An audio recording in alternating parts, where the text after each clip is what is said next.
I spent 40 years saving $1 million for my grandchildren's future. My 70th birthday seemed like the perfect time to surprise them with this life-changing gift. Instead, I sat alone at an empty table while they celebrated with the woman who had destroyed my marriage decades ago. My name is Eleanor Winters. For most of my life, I was known simply as Nana Ellie to my 3 grandchildren, Sophie, Marcus, and little Lily.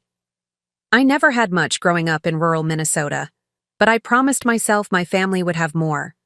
My daughter Olivia was my only child, and when she married James, I treated him like the son I never had.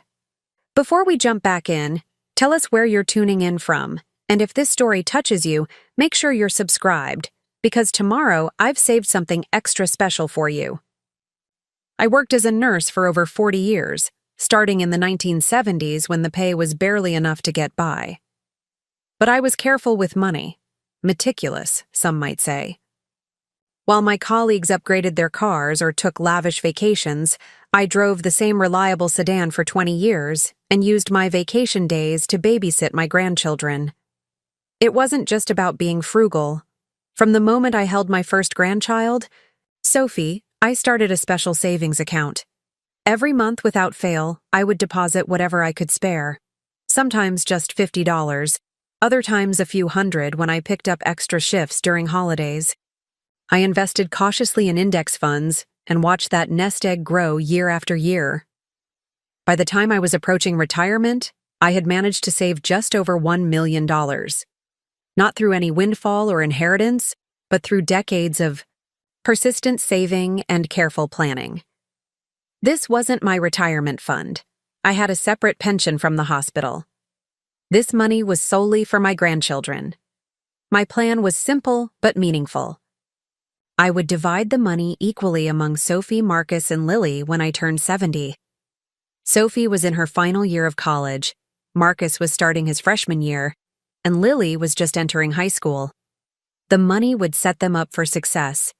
Pay off Sophie's student loans, cover Marcus's education completely, and secure Lily's college future with plenty left over for them to buy homes or start businesses. I lived in a modest 2-bedroom house that I'd owned outright for years. The kitchen was small, but always filled with the aroma of freshly baked cookies when the grandkids visited.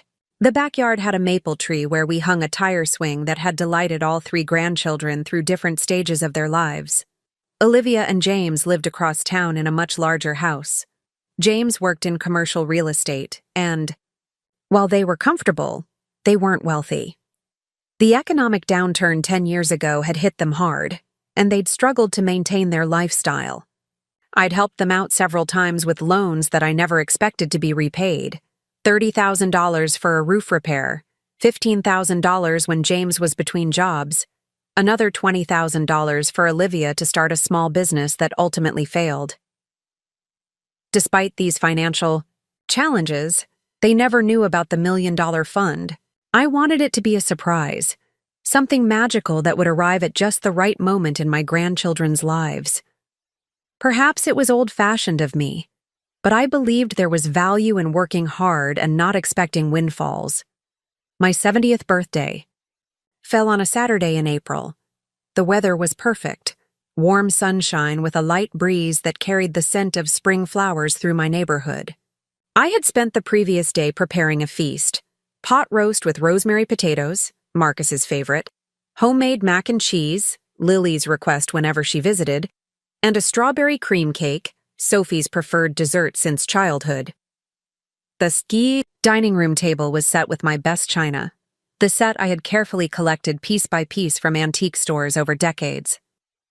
3 small gift boxes sat at the center of the table, each containing an envelope with bank details and a letter explaining how proud I was of each grandchild. I had asked everyone to arrive by 5 p.m. I put the finishing touches on the table, adjusted the flowers in their vase, and sat down to wait with nervous excitement fluttering in my chest. 5 o'clock came and went. By 5:30, I sent a text message to Olivia. "Everything's ready. Hope you're on your way." No response. At 6:15, I called James. The call went straight to voicemail, By 7, I had called each of them multiple times. The pot roast had dried out. The mac and cheese had formed a skin on top.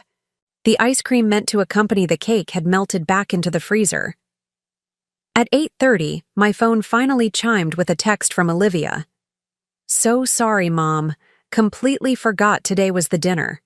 Sophie had a thing at school, and then we all decided to go to Catherine's for dinner since we were already on that side of town.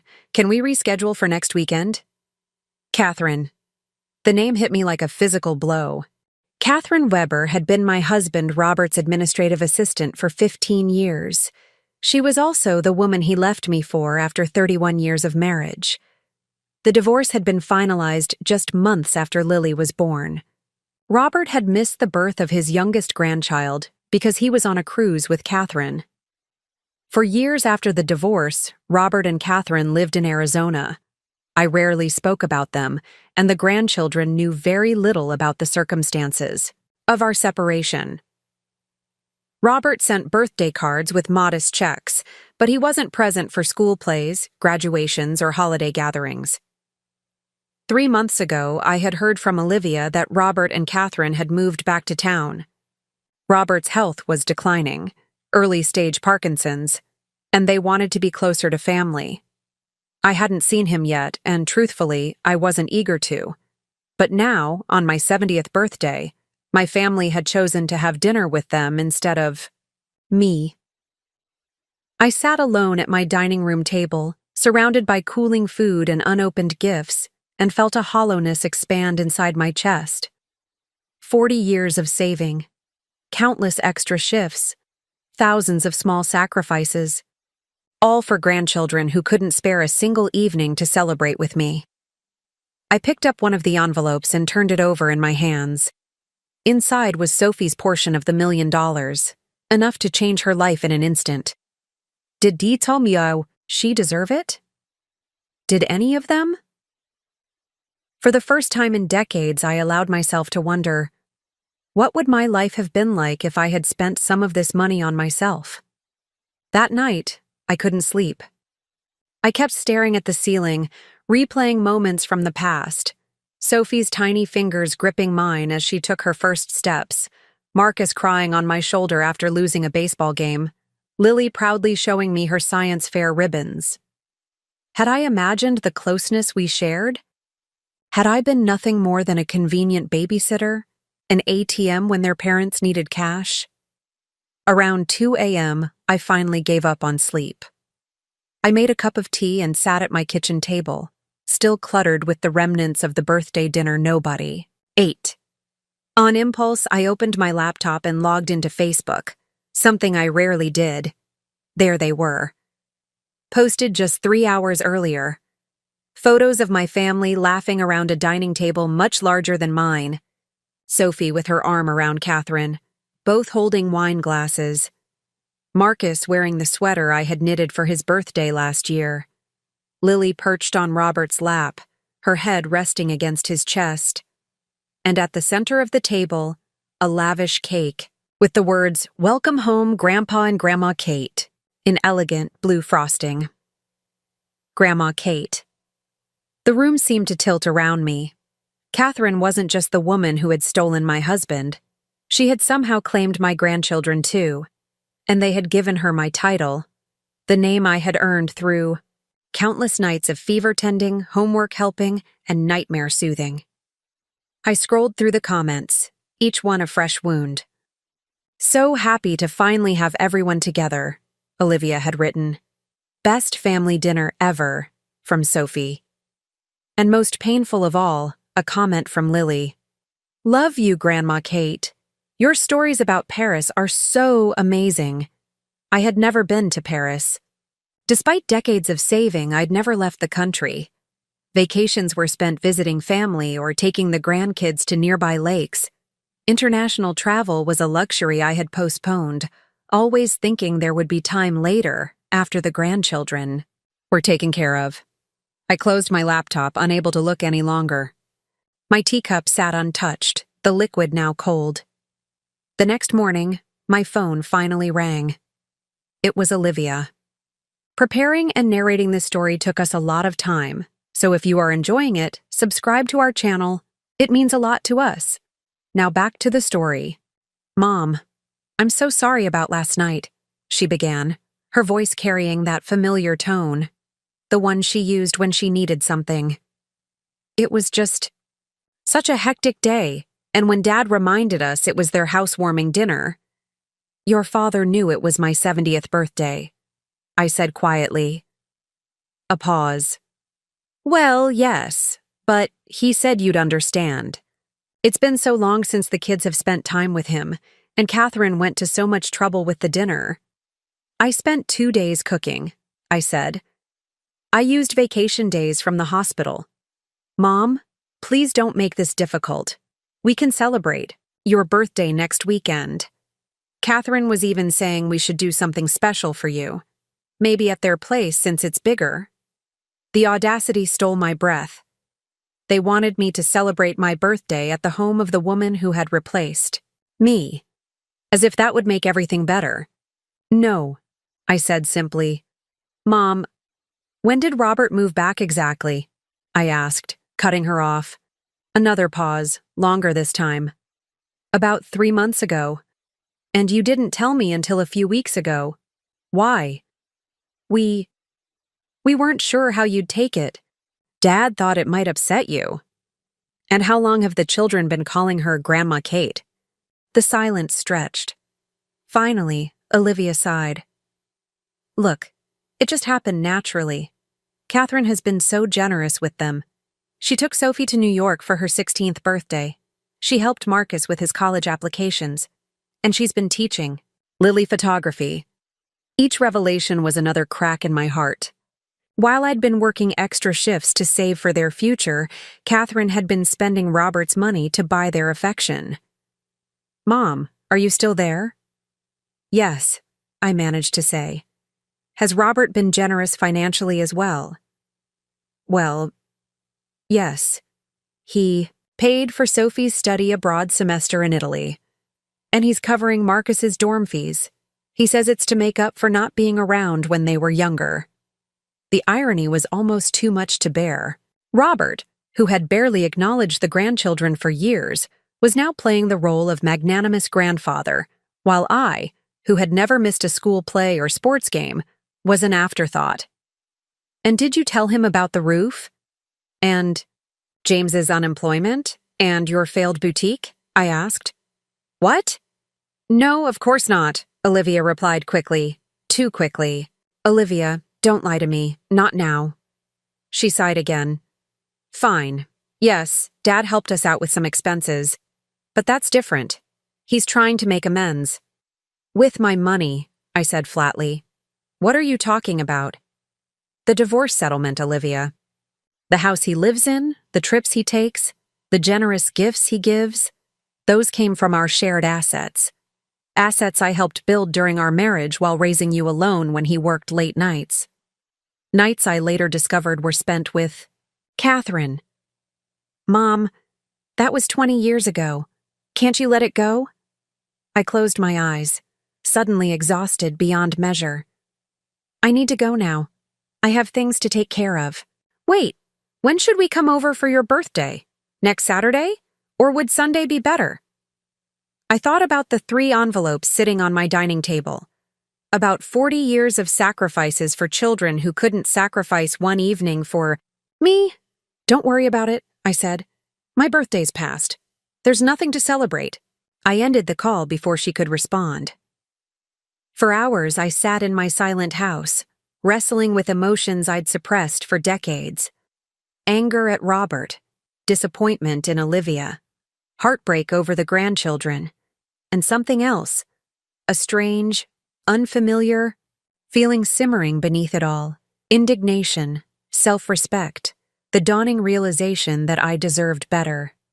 That evening, I gathered the 3 envelopes from the dining table. One by one, I opened them and removed the bank information. I didn't tear them up. That would have been too dramatic, too final. Instead, I placed them carefully in my desk drawer. Not destroyed, just postponed. Then I did something I'd never done before. I opened my laptop and searched for solo travel for seniors. The screen filled with images of smiling older women exploring ancient ruins, hiking through lush forests, and dining at sidewalk cafes in European cities. Women my age, living lives I'd never allowed myself to imagine. The next day, I gathered my courage and did something else I'd never done. I made an appointment with a therapist. Dr. Marissa Jackson specialized in life transitions for older adults. Her office was warm and inviting, with plants in every corner and paintings of serene landscapes on the walls. "What brings you here today, Eleanor?"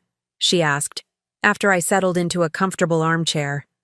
"I think I've spent my entire life living for other people," I said, surprised by the directness of my own words. "And I'm not sure who I am without that." Dr. Jackson nodded, her eyes kind. "That's a profound realization. What prompted it?" I told her everything. The birthday dinner, the Facebook photos, the decades of sacrifice, the $1 million I'd saved for grandchildren who called another woman grandma. "It sounds like you're experiencing a perfect storm of betrayal, disappointment, and identity crisis," she said when I finished. "But I also hear something else in your story: resilience and the beginnings of self-discovery." "Is it selfish?" I asked hesitantly, "to want something for myself after all this time?" "Eleanor," she said gently, "taking care of yourself isn't selfish. It's necessary. Think of it like the oxygen masks on airplanes. You have to secure your own before helping others." "But what if it's too late? I'm 70 years old," she smiled. "I have clients in their 80s and 90s who are discovering new passions, taking risks, and reinventing themselves. It's never too late to start living authentically."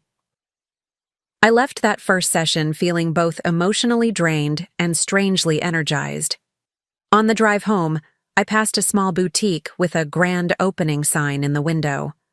On impulse, I pulled over and went inside. The store specialized in travel clothing and accessories for women. A friendly sales associate named Diane approached me. "Just browsing?" she asked with a warm smile. "Actually," I said, surprising myself again, "I think I might be planning a trip." "Wonderful. Where to?" I hesitated only a moment. "Paris. I think I want to see Paris." For the next hour, Diane helped me select a lightweight, wrinkle-resistant dress, comfortable walking shoes, and a small crossbody bag perfect for sightseeing. As I handed over my credit card, spending more on myself in 1 hour than I had in years, I felt a mixture of guilt and exhilaration. When I arrived home, there were 3 missed calls from Olivia and a text message. "Mom, please call me back. The kids are worried about you." I placed my new purchases on the bed and stared at the phone. Not yet.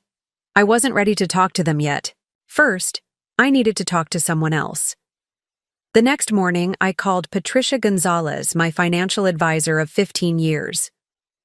"Eleanor," she greeted me warmly, "I was worried when you didn't come in for your annual review last month. Is everything all right?"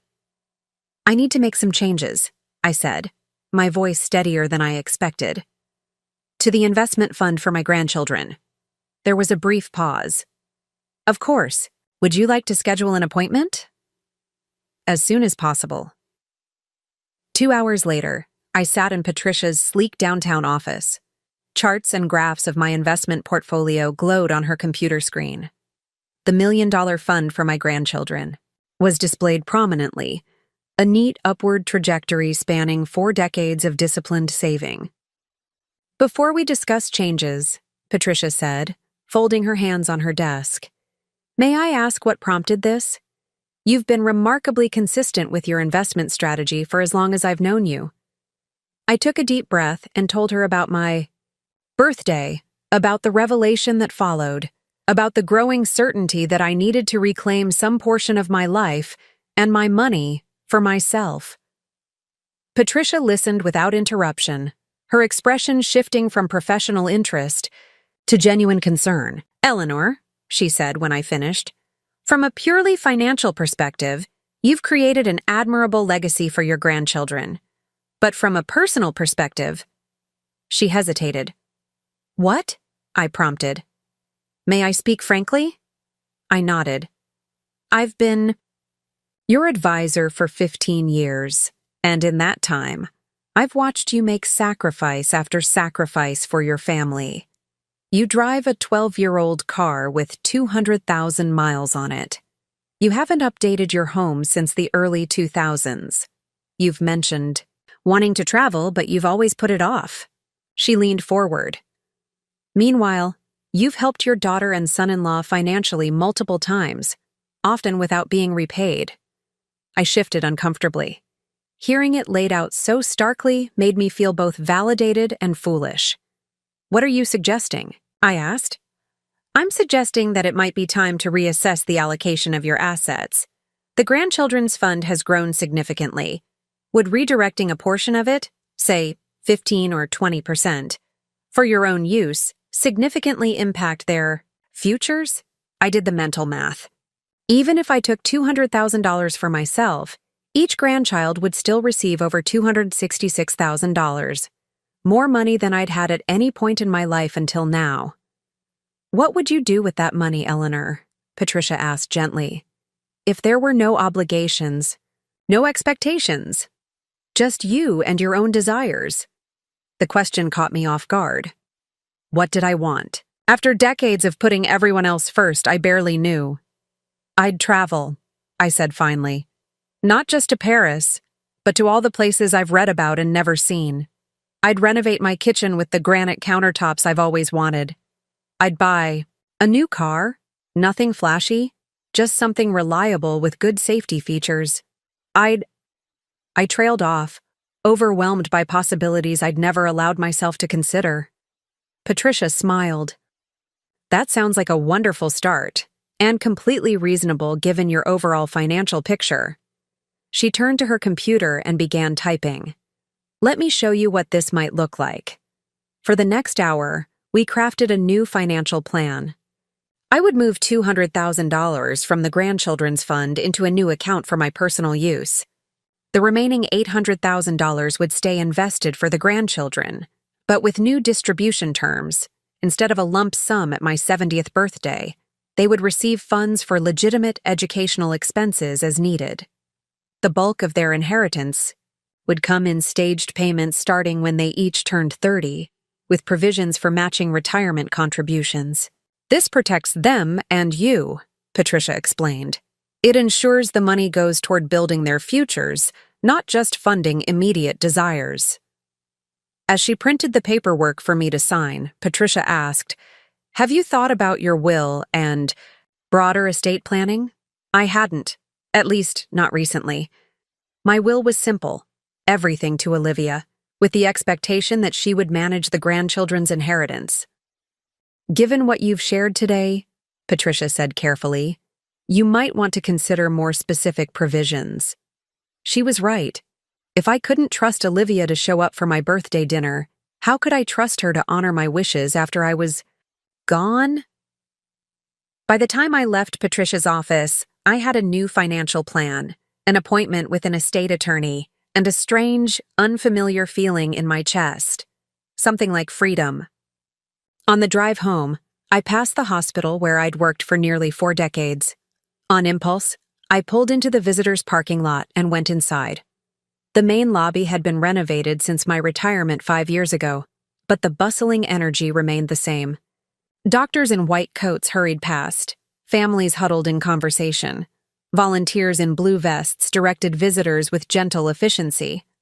I took the elevator to the 5th floor, pediatrics, where I'd spent the majority of my career. The pediatric wing had always been my favorite, despite the heartbreak that sometimes came with it. There was something about helping children through illness that filled me with purpose. Eleanor? Eleanor Winters, is that you? I turned to see Nancy Delgado, the pediatric charge nurse who had been my protégé in my final years at the hospital. Nancy? I smiled genuinely for what felt like the first time in days. How are you? Overworked and underpaid, she laughed, giving me a quick hug. But loving every minute. What brings you back to the battlefield? I shrugged. Just feeling nostalgic, I suppose. Nancy studied my face. Everything okay? You look. She trailed off, searching for the right word. I look how? I prompted.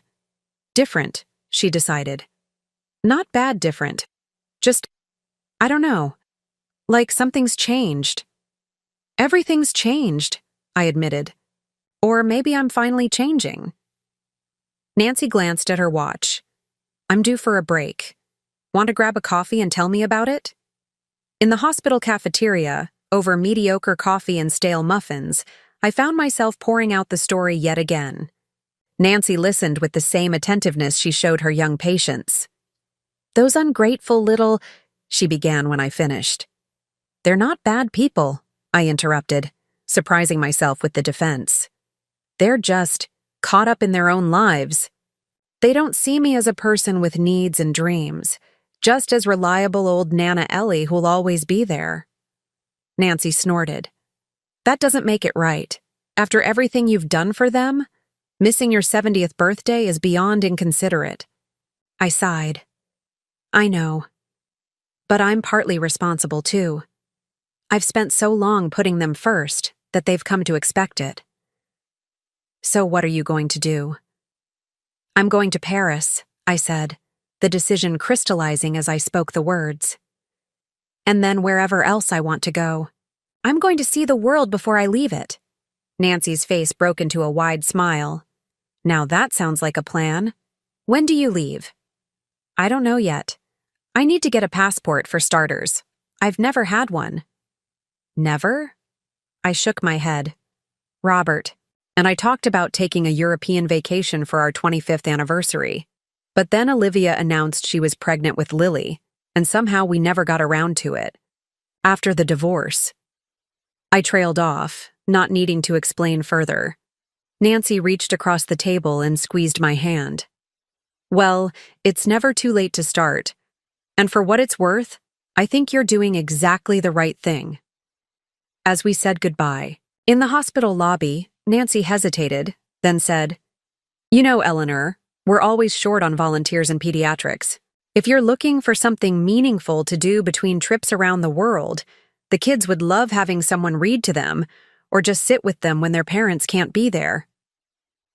The suggestion touched something deep inside me, a reminder that I had value beyond my role as a grandmother, that I could still make a difference in children's lives even if they weren't my own flesh and blood.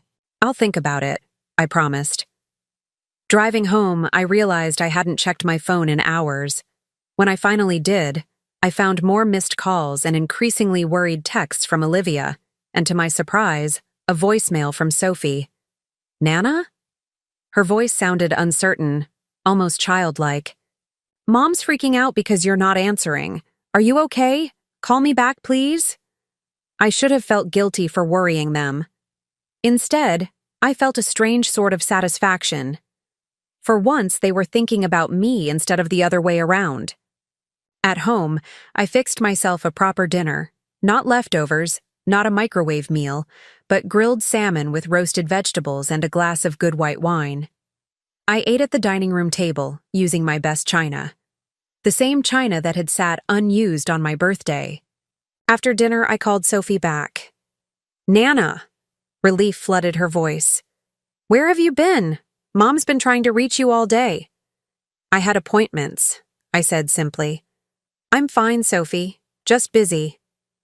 Mom said you were upset about missing your birthday dinner. We're all really sorry about that. We want to make it up to you. I took a sip of wine before responding. Sophie, do you know what I was planning to give you all on my birthday? No? She sounded confused by the question. I've been saving money for you, Marcus and Lily, since you were born. A substantial amount of money that would have paid off your student loans, covered Marcus's college expenses, and secured Lily's education. Silence on the other end of the line, then... Wait, what? Really? How much money? The eagerness in her voice made me wince. Not, I'm sorry we hurt you, or, that was so thoughtful of you. Just, How much money? It doesn't matter now, I said. I've decided to make some changes to how and when the money will be distributed. What kind of changes? Her voice had sharpened, sounding remarkably like Olivia when she was anxious. I'll explain everything once I've finalized the details, but for now, please tell your mother I'm fine and there's no need to worry about me. But Nana. I need to go now, Sophie. I have plans to make. After hanging up, I opened my laptop and typed expedited passport application into the search bar. Then, solo tours Paris seniors and best time to visit France. By midnight, I had a list of things I needed to do. Apply for a passport, book a medical checkup to ensure I was fit for international travel, research accommodations in Paris, and find a travel agent who specialized in solo trips for seniors. For the first time in years, I fell asleep excited about the future, my future. The next morning, I was awakened by persistent knocking at my front door. I glanced at the clock, 7:15 a.m., too early for a casual visit. I pulled on my robe and made my way downstairs. Through the peephole, I could see Olivia on my porch, her expression a mixture of worry and irritation. I took a deep breath and opened the door. Mom! She pushed past me into the foyer. I've been trying to reach you for days. Why haven't you been answering your phone? Good morning to you too, Olivia, I said calmly. I've been busy, and I needed some time to think. She stared at me, taking in my appearance. Are you sick? You look different. I'm perfectly healthy, I assured her. Would you like some coffee? Without waiting for her answer, I walked to the kitchen and began measuring grounds into the coffee maker. Olivia followed, her high heels clicking on the tile floor. Mom, what's going on? Sophie said you told her something about money you've been saving. For the kids? And now you're changing your mind? I turned to face her. I didn't say I was changing my mind. I said I was making changes to how and when the money will be distributed. But why? Is this because of the birthday dinner? Mom, I said I was sorry. About that. We all are. But to punish the kids financially over one mistake seems extreme. I pressed the start button on the coffee maker and leaned against the counter. This isn't about punishment, Olivia. It's about me finally recognizing that I deserve to enjoy some of what I've worked for all these years. What does that mean? Exactly? It means I've moved some of the money, about 20%, into an account for my personal use. The rest will still go to the children, but not as an immediate lump sum. They'll receive funds for education as needed, and the bulk of the money when they're older and presumably more financially responsible. Olivia's face flushed. You can't do that. You promised that money would go to the kids. I never promised anything, I said firmly. I never even told you about the money until Sophie mentioned it yesterday. How did you know about it, by the way? She shifted uncomfortably. James and I were helping you organize your tax documents last year, remember? We saw the investment statements. And you didn't think to ask me about them? We figured you were saving it for the kids. That's what grandparents do. I laughed despite myself. Is that what grandparents do? Just save money and hand it over? Nothing else matters? Olivia had the decency to look embarrassed. You know that's not what I meant, isn't it? Because from where I'm standing, it seems like I'm only valued for what I can provide. Childcare when you're busy, money when you need it, a sympathetic ear when you're troubled. But when it comes to celebrating a milestone in my life, suddenly, everyone has something more important to do. That's not fair, she protested. We love you. The kids adore you. Do they? Then why are they calling Catherine Grandma Kate? Her face fell. You saw the Facebook photos. Yes, I did. The coffee maker beeped, signaling it was done brewing. I poured 2 mugs, handing one to Olivia. We moved to the kitchen table and sat across from each other. Look, Mom, Olivia began, wrapping her hands around the mug. I know this is awkward, but Dad and Catherine have been together for 20 years now. The kids have known Catherine their whole lives. It's natural that they'd develop a relationship. With her, too. I understand that, I said. surprised to find that I meant it. What I don't understand is why it was kept secret from me. Why you didn't tell me Robert and Catherine had moved back 3 months ago. Why the children's relationship with them has been hidden. We were trying to protect your feelings. Were you? Or were you avoiding an uncomfortable conversation? There's a difference, Olivia. She stared into her coffee. Maybe a bit of both, she admitted after a long moment. I took a sip of my coffee before continuing. Here's what I think happened. Robert and Catherine moved back, probably to a nice house. They started entertaining, having you and the kids over for dinners, making a big show of how they wanted to reconnect. Catherine, with Robert's money, began lavishing attention and gifts on the grandchildren. Trips to New York, help with college applications, photography lessons for Lily. Olivia's eyes widened. How did you know about those things? You told me, remember? When I asked why the children call her Grandma Kate. I paused, then continued. What you didn't say, but what I suspect, is that Robert has also been helping you and James financially. Her silence was confirmation enough. The roof repair? James's period of unemployment? Your failed boutique? Did Robert cover those expenses? He offered. Olivia said defensively. He said he wanted to make up for not being more present when I was growing up. With money, I noted. Just like I've been doing. Except the difference is that I was present. I was there for every milestone, every skinned knee, every school play. While Robert was building his new life with Catherine, I was building a college. Fund penny by penny. Olivia stared at her coffee. It wasn't like we were trying to replace you, she said quietly. It just happened. Dad suddenly wanted to be involved, and Catherine was so eager to connect with the kids. And the money made it easier to welcome them back with open arms, I finished for her. She looked up sharply.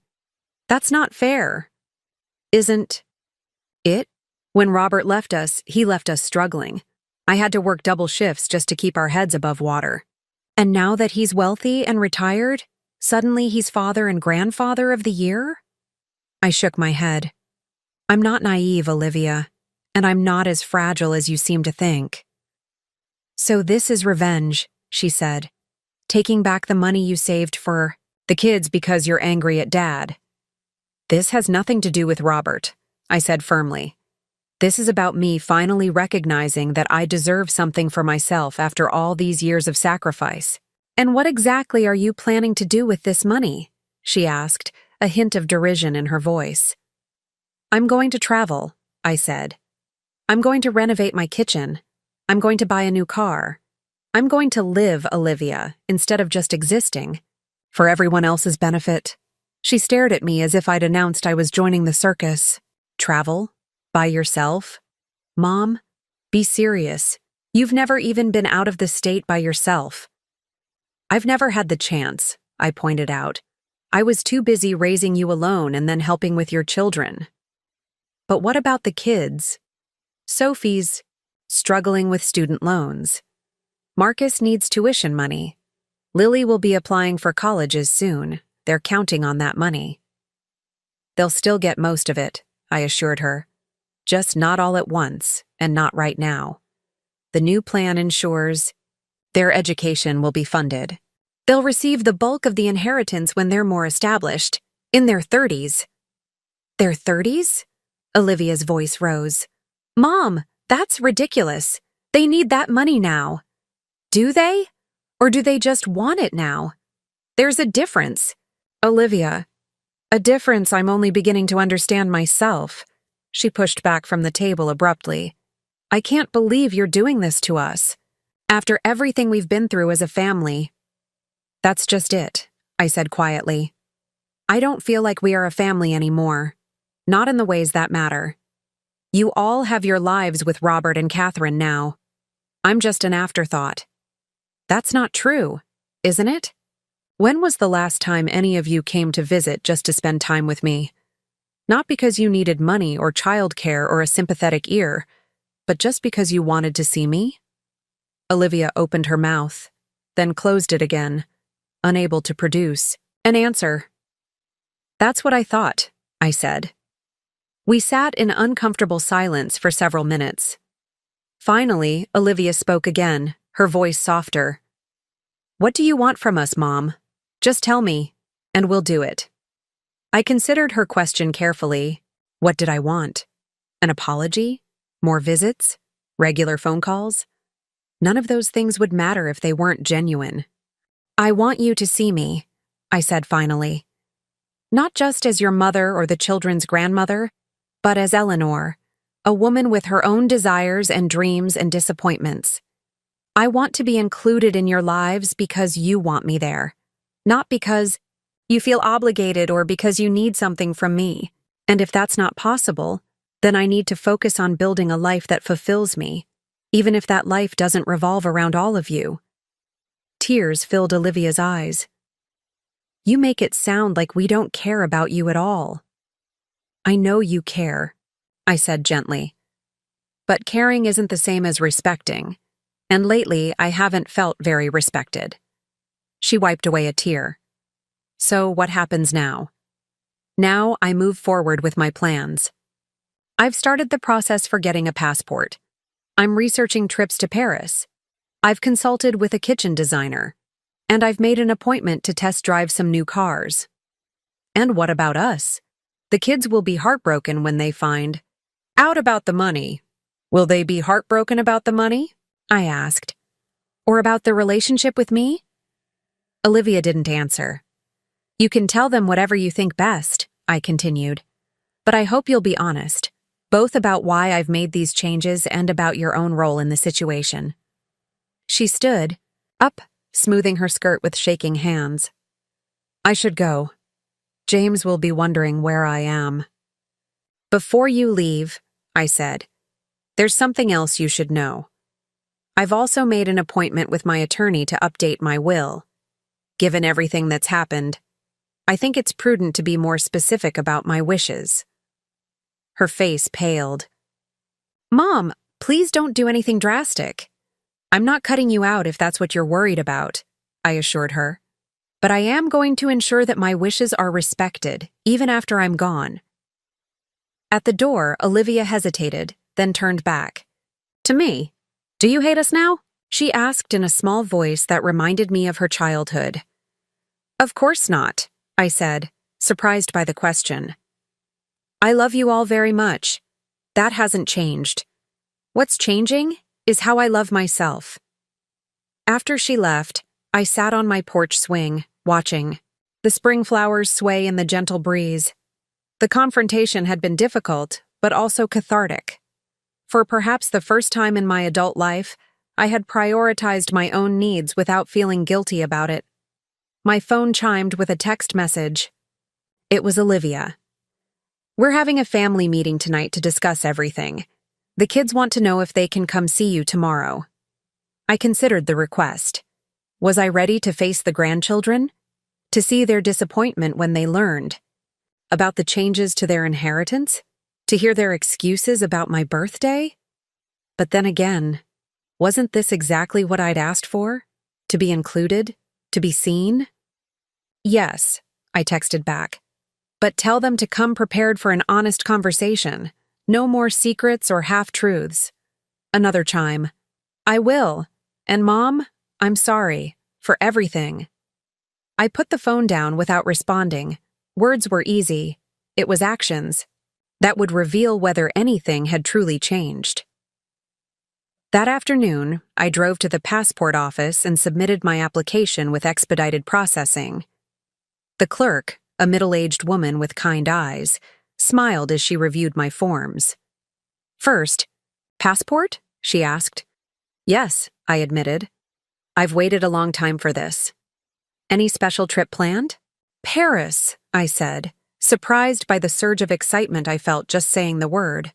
"I'm finally going to see Paris." She stamped my application and handed me a receipt.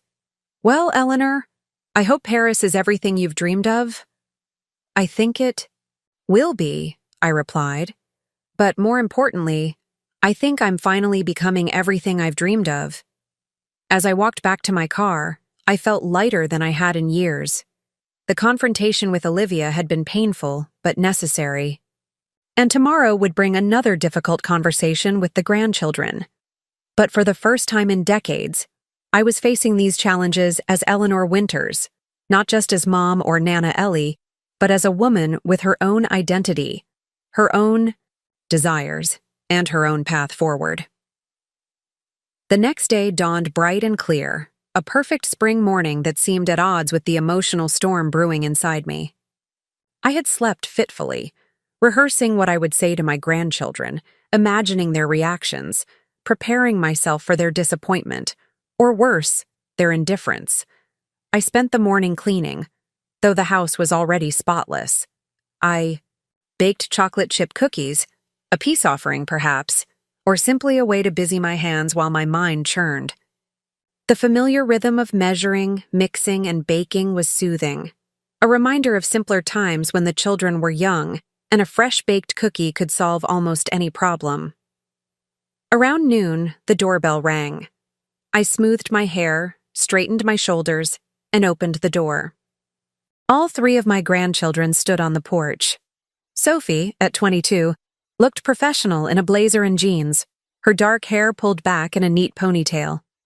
Marcus, 18, towered over his sisters, his lanky frame awkward in a button-down shirt that suggested Olivia had insisted he dress up for this visit.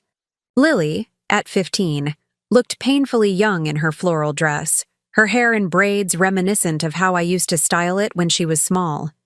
"Hi, Nana," Sophie said, her usual confidence dimmed by uncertainty. "Come in," I said, stepping aside to let them enter.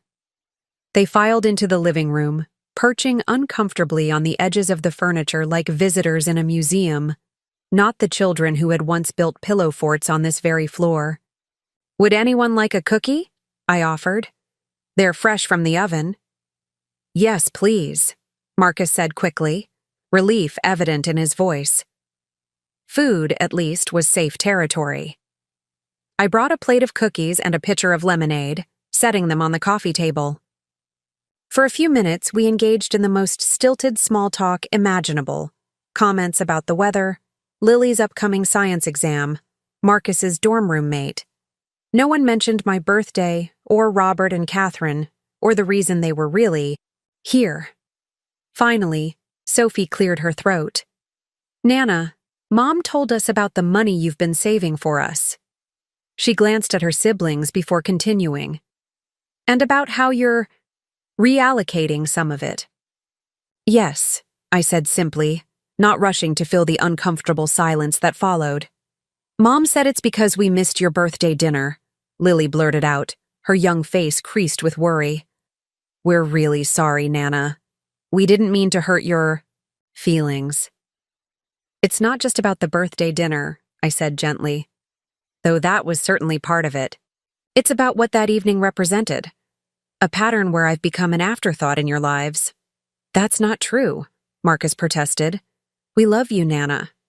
"I know you do," I assured him. "But love can take many forms. Sometimes it's thoughtful and attentive. Other times it's convenient." Sophie flinched at the word. "We've been busy with school and activities. It's not that we don't care." "I understand busy," I said. "I worked full-time as a nurse while raising your mother alone. I know what busy looks like.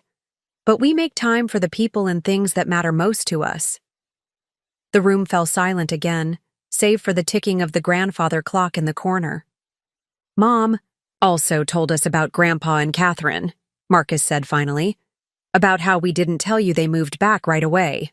And about how you saw the Facebook pictures from their welcome dinner," Lily added, her cheeks flushing with embarrassment. "Yes," I said. "I saw them."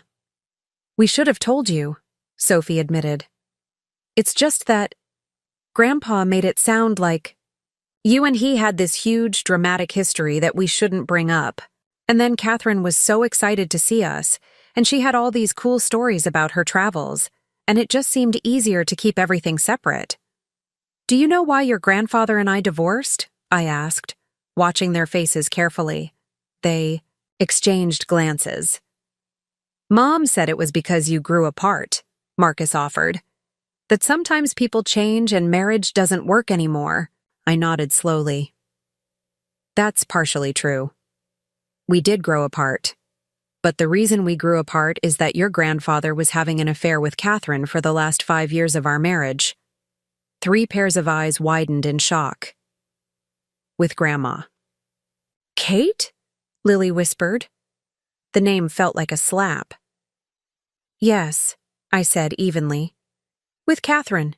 She was his administrative assistant at the time. But they've been together forever, Sophie protested. They're like actual grandparents. They're married. They got married 2 years after our divorce, I confirmed. But their relationship began long before that. While I was working night shifts to help pay for your mother's college education, your grandfather was building a life with someone else. Why? Didn't anyone tell us? Marcus demanded, looking angry. I didn't think it was appropriate to burden you with adult problems, I said. And I suspect your mother and grandfather had their own reasons for the simplified version you received. So all this time, when we've been spending time with them, calling her Grandma Kate, Sophie trailed off, the implications sinking in. It's been painful for me, I acknowledged. Not because you have a relationship with them, that's natural, and even healthy, but because it seemed to come at the expense of your relationship with me. And because no one was honest about it. We didn't know, Lily said, tears welling in her eyes. I swear, Nana, if I had known it would hurt you, I never would have called her that. I reached over and took her hand. I believe you, sweetheart.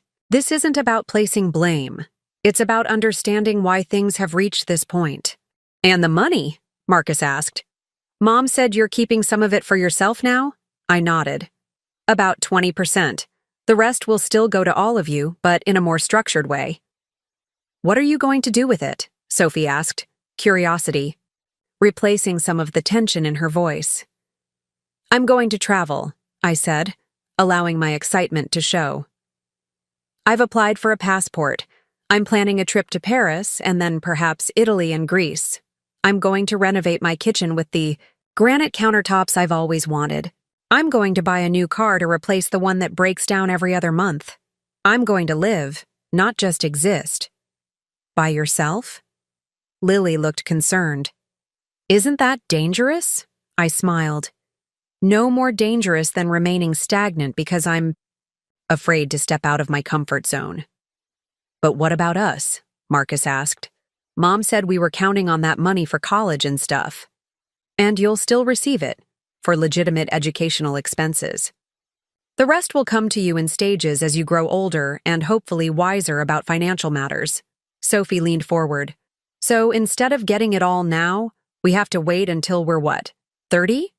For the bulk of it, yes, I confirmed. Though, your education will be funded immediately as needed. That's not fair, she protested.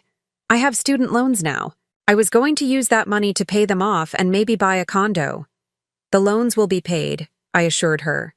But the condo might have to wait until you've saved a bit more yourself. This feels like punishment, she said, crossing her arms. For one missed birthday dinner. It's not punishment, I said firmly. It's a recognition that I've spent 40 years putting everyone else's needs before my own. That stops now. I'm 70 years old, Sophie. How many good years do I have left? 5? 10 if I'm lucky? Don't I deserve to enjoy some of the money I've worked so hard to save? She didn't answer, but her expression softened slightly. Let me ask you something, I continued. If the situations were reversed, if you had spent decades saving for someone else's future while denying yourself even small pleasures, would you consider it fair? The question hung in the air, unanswerable in its simple truth. I guess not, Marcus finally admitted. When you put it that way. I'm not trying to make you feel guilty, I said. I chose to save that money because I wanted to give you all a solid foundation. I still want that, but I also need to build a foundation for myself now, while I still can. So you're definitely going to Paris? Lily asked, a note of wonder creeping into her voice. Yes, I smiled. As soon as my passport arrives. That's actually pretty cool, Nana, she said. No one else's grandmother goes to Paris by themselves. Thank you, Lily, I said, touched by her shift in perspective. Can we see pictures of the places you're going to visit? Marcus asked, his natural curiosity emerging. Of course. I retrieved my laptop and pulled up the research I'd been doing, images of the Eiffel Tower at night, the Louvre, sidewalk cafes along the Champs-Élysées. As we scrolled through the pictures together, the atmosphere in the room gradually lightened. The grandchildren asked questions about my travel plans, expressed preferences for certain sites, even suggested activities they thought I might enjoy. You know, Sophie said thoughtfully, I studied abroad in Rome last year. I could give you some tips about traveling in Europe. Things to pack, phrases to know, that sort of thing. I'd appreciate that, I said sincerely. And I could help you set up Instagram, Lily offered. So you can post pictures of your trip, and we can all see them. Maybe we could FaceTime while you're there, Marcus suggested, like a virtual tour of Paris. Their enthusiasm was genuine, and for the first time in our conversation, I felt like they were seeing me, not as a passive grandmother figure whose only purpose was to provide for them, but as a person with dreams and agency. As the afternoon progressed, we finished the cookies and lemonade. The conversation flowed more naturally, touching on their lives, my plans, and even some tentative discussions about how we might rebuild our relationship moving forward. When it was time for them to leave, each embraced me at the door. Lily's hug was fierce and tearful. Marcus's was quick but sincere. Sophie's lingered and she whispered, I'm sorry, Nana, for everything. After they left, I sat on my porch swing, processing the afternoon. It had gone better than I'd feared, though not as well as I'd hoped. The truth about Robert and Catherine had clearly shocked them, and the changes to their inheritance had disappointed them, Sophie especially. But they had also shown glimmers of understanding, moments of genuine connection that gave me hope. My phone chimed with a text message from Lily. Found this website for senior travel groups in Paris. Thought you might like it. A link followed. A small olive branch, perhaps, but a meaningful one. I clicked the link and began to read, a smile spreading across my face. The future, my future, was beginning to take shape. The next 2 weeks passed in a blur of activity. My passport application was processing expedited, and I'd booked an appointment with a travel doctor to ensure I had all necessary vaccinations. Patricia, my financial advisor, had helped me establish a separate travel fund with a dedicated credit card that wouldn't incur foreign transaction fees.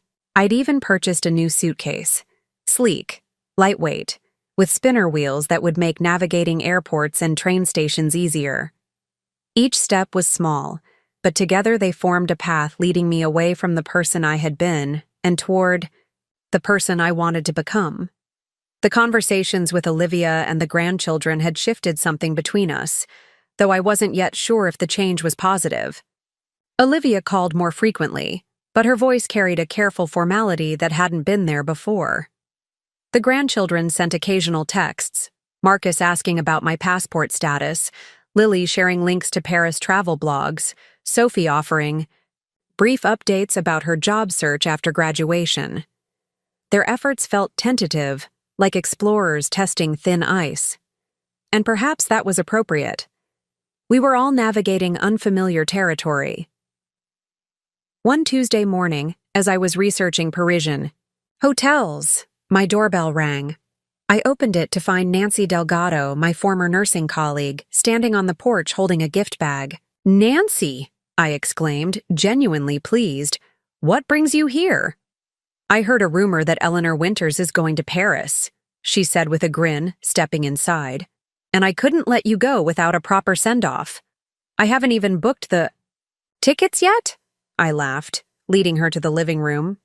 But you will. she said confidently, settling onto the sofa. Now open your gift. Inside the bag, I found a beautiful leather-bound travel journal, a pen that claimed to write upside down and underwater, and a small zippered pouch containing euro coins. The journal is for all your adventures, Nancy explained. The pen is because you never know when inspiration will strike. And the euros are just to get you started. I had them left over from my trip to Spain last year. I was touched by her thoughtfulness. Nancy, this is wonderful. Thank you. She waved away my gratitude. It's nothing. I'm just excited for you. She leaned forward, eyes sparkling. So, tell me everything. When are you going? Where are you staying? Have you booked tours? For the next hour, I shared my research and tentative plans while Nancy listened attentively, occasionally offering suggestions based on her own travels. Her enthusiasm was infectious, her support unwavering. You know, she said as our conversation wound down, not everyone would have the courage to do what you're doing. Travel to Paris? I asked, puzzled. Thousands of people do it every day. Not just the travel, she clarified. Standing up for yourself, setting boundaries with your family, choosing your own happiness after a lifetime of putting others first. That takes real courage, Eleanor. I hadn't thought of it that way. To me, it had felt less like courage and more like necessity. A desperate gasping for air after decades of slowly drowning. I'm not sure I had a choice, I admitted. After the birthday dinner, something just broke inside me. Or maybe it finally came together. I'm not sure which. Nancy nodded, understanding. Sometimes we need a catalyst, something that forces us to see clearly what we've been avoiding or denying. I just hope I'm not making a terrible mistake, I confessed, giving voice to the doubt that had been shadowing my newfound resolve. What if I get to Paris and hate it? What if I'm too old for adventure? What if the grandchildren never forgive me for changing the inheritance plan? What if you get to Paris and love it? What if you discover you're exactly the right age for adventure? What if the grandchildren learn valuable lessons about money and relationships? Nancy countered. You can play the what-if game forever, Eleanor, but at some point, you have to stop wondering and start living. After Nancy left, her words stayed with me. Stop wondering and start living. That afternoon, I took another small step forward. I booked my flight to Paris for June 15th, 6 weeks away.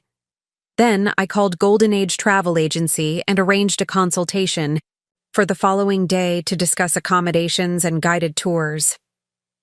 As I hung up the phone, it chimed with an incoming text from Olivia. Mom, we're having a family dinner this Sunday at our house. 5 p.m. Everyone will be there. Please come. I stared at the message, unsure how to respond.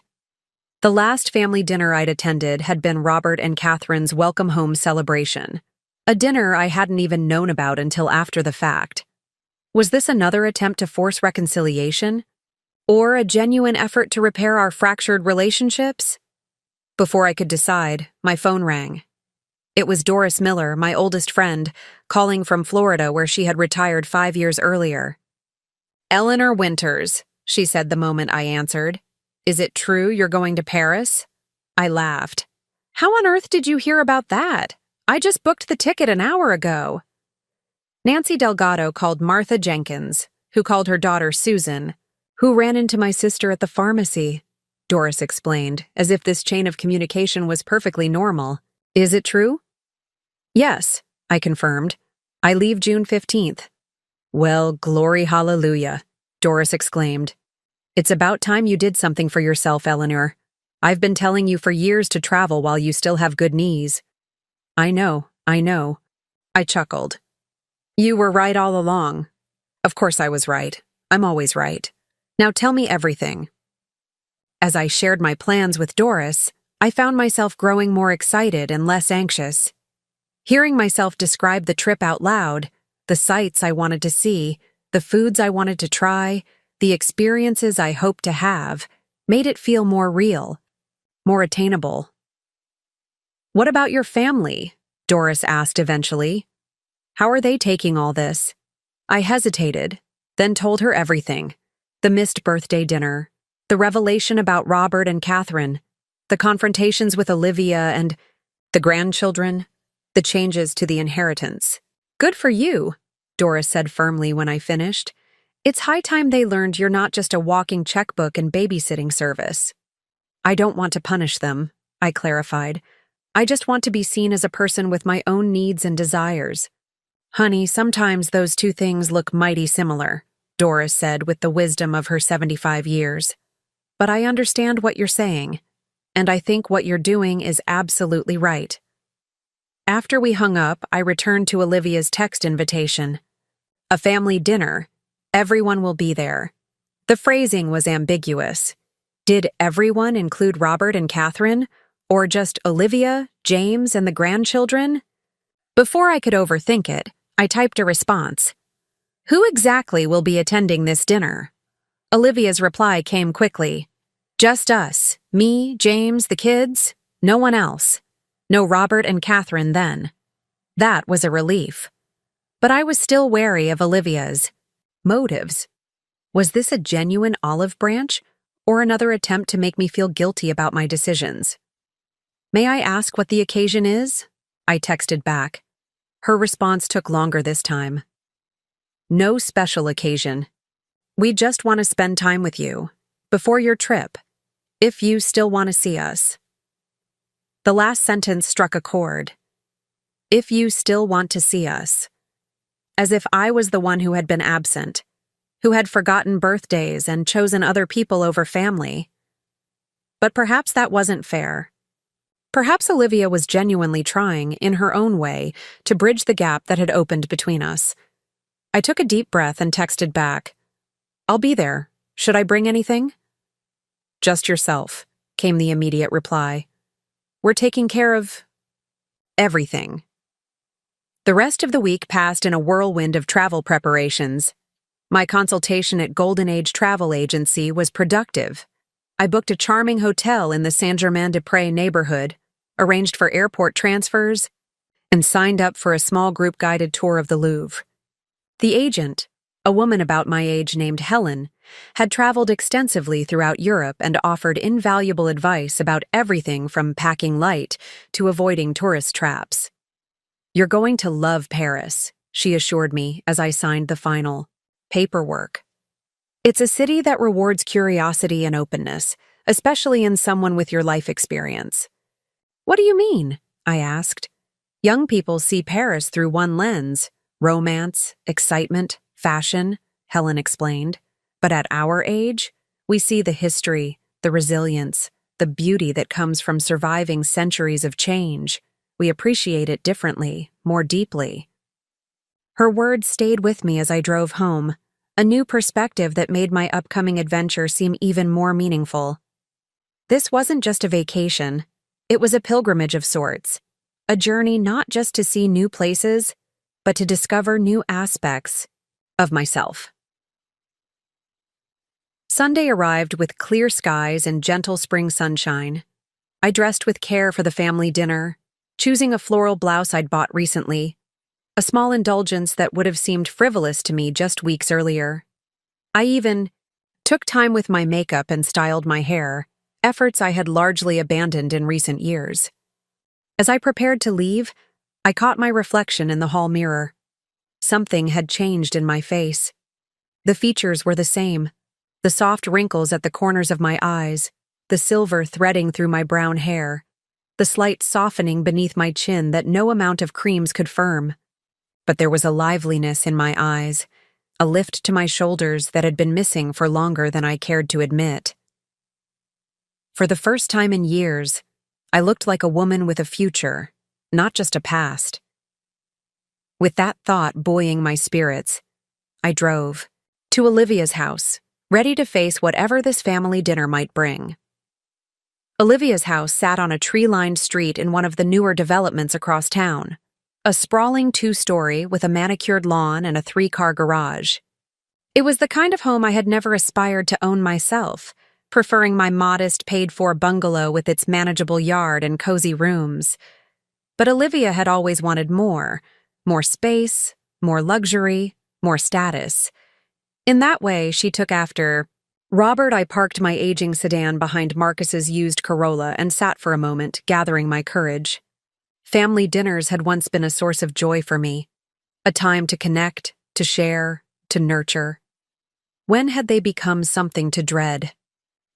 Before I could dwell on that thought, the front door opened. Lily bounded down the walkway, her long legs eating up the distance with the boundless energy of youth. "Nana!" she called, reaching the car just as I stepped out. "You're here!" Her enthusiasm seemed genuine as she wrapped me in a hug. "I was watching for you through the window," she admitted as she released me. "Mom's been stressed all day about—" "This dinner? She changed clothes 3 times? Has she?" I was surprised by this glimpse of Olivia's uncertainty. Lily nodded solemnly. "She wants everything to be perfect. She even made that carrot cake you like, from scratch, not from a box, and she never bakes from scratch." The revelation touched me. Whatever else happened this evening, this small effort meant something. As we approached the house, the rest of the family appeared at the door. Olivia, looking elegant but slightly anxious in a blue dress I'd never seen before. James, tall and distinguished with new strands of gray at his temples. Sophie, her posture stiff, but her smile making an effort. And Marcus, his natural ebullience only slightly dimmed by the tension in the air. "Mom," Olivia stepped forward, her voice carefully modulated. "I'm so glad you could come." "Thank you for inviting me," I replied, equally careful. James moved in for a hug, warm but brief. "Good to see you, Eleanor. It's been too long." "Look at you," Sophie exclaimed, her eyes widening slightly as she took in my appearance. "You look different, Nana." "Good different or bad different?" I asked, half joking. "Good," she said decisively. "Really good. I like your blouse." Inside, the house sparkled with cleanliness. The dining room table was set with Olivia's best china, the yacht set Robert and I had given them as a wedding gift, I noted with a pang. "Can I get you something to drink?" James offered. "Wine? Iced tea?" "Iced tea would be lovely," I said, settling into an armchair. The conversation started tentatively, with safe topics like the unseasonably warm weather and Lily's upcoming school dance. Gradually, as James distributed drinks and Olivia brought out appetizers, homemade spinach dip with fresh vegetables, another small effort that didn't go unnoticed, the atmosphere warmed slightly. "So," Marcus said, reaching for a carrot stick, "Mom says you're really going to Paris, Nana. Like, for real." "For real," I confirmed, unable to suppress a smile. "My passport should arrive next week, and I've already booked my flight and hotel." "That's so cool," Lily said, her eyes wide with admiration. "How long will you be gone?" 2 weeks. I fly out June 15th and return on the 29th. "Are you going alone?" Sophie asked, her tone suggesting she found the idea concerning. "Yes," I said firmly. "Though I've arranged for some guided tours and day trips with small groups. The travel agent I'm working with specializes in solo travelers my age." "Is that safe?" Olivia asked, echoing her daughter's concern. I resisted the urge to roll my eyes. Paris is one of the safest major cities in the world, especially for tourists. And I'm not exactly helpless, Olivia. I navigated the Chicago subway system by myself when I attended that nursing conference in '85. "That was 40 years ago, Mom," she pointed out. "And I've gained 4 decades of wisdom since then," I countered. "Plus smartphones and Google Maps." James chuckled. "She's got you there, Liv." Olivia's mouth tightened slightly, but she didn't argue further. "What are you most excited to see in Paris, Nana?" Marcus asked, deftly changing the subject. I considered the question seriously. "The Musée d'Orsay, I think. I've always loved Impressionist art, Monet, Renoir, Degas, and the building itself is fascinating. A converted railway station with this magnificent clock. Though I'm also looking forward to simply wandering the neighborhoods, finding little cafes, watching Parisian life unfold. That sounds amazing, Lily sighed dreamily. I want to travel like that someday. You will, I assured her. When you're ready, when you've earned it. The subtle emphasis on earned wasn't lost on anyone. A brief, uncomfortable silence fell over the room. Dinner's ready, Olivia announced, rising quickly. Everyone to the table, please. We moved to the dining room, where a veritable feast awaited. Roast chicken with rosemary and lemon, scalloped, potatoes, green beans, almondine, fresh rolls. All my favorites, prepared with obvious care. This looks wonderful, Olivia, I said sincerely as we took our seats. I wanted to make all the things you like, she replied, a vulnerability in her voice I rarely heard.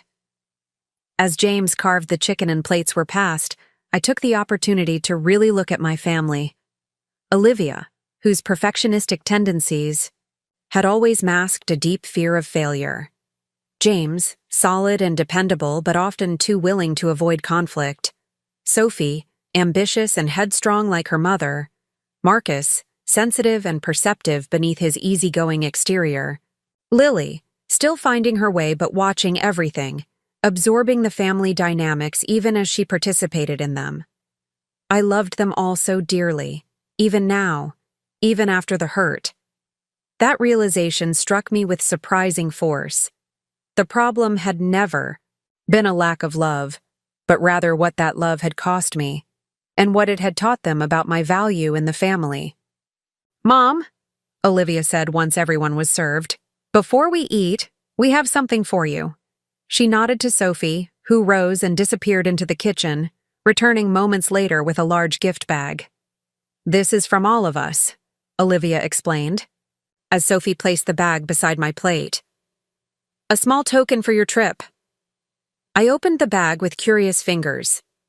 Inside was a beautiful leather travel tote with my initials embossed in the corner, a travel pillow, a universal power adapter, and a slim book titled Walking Tours of Paris.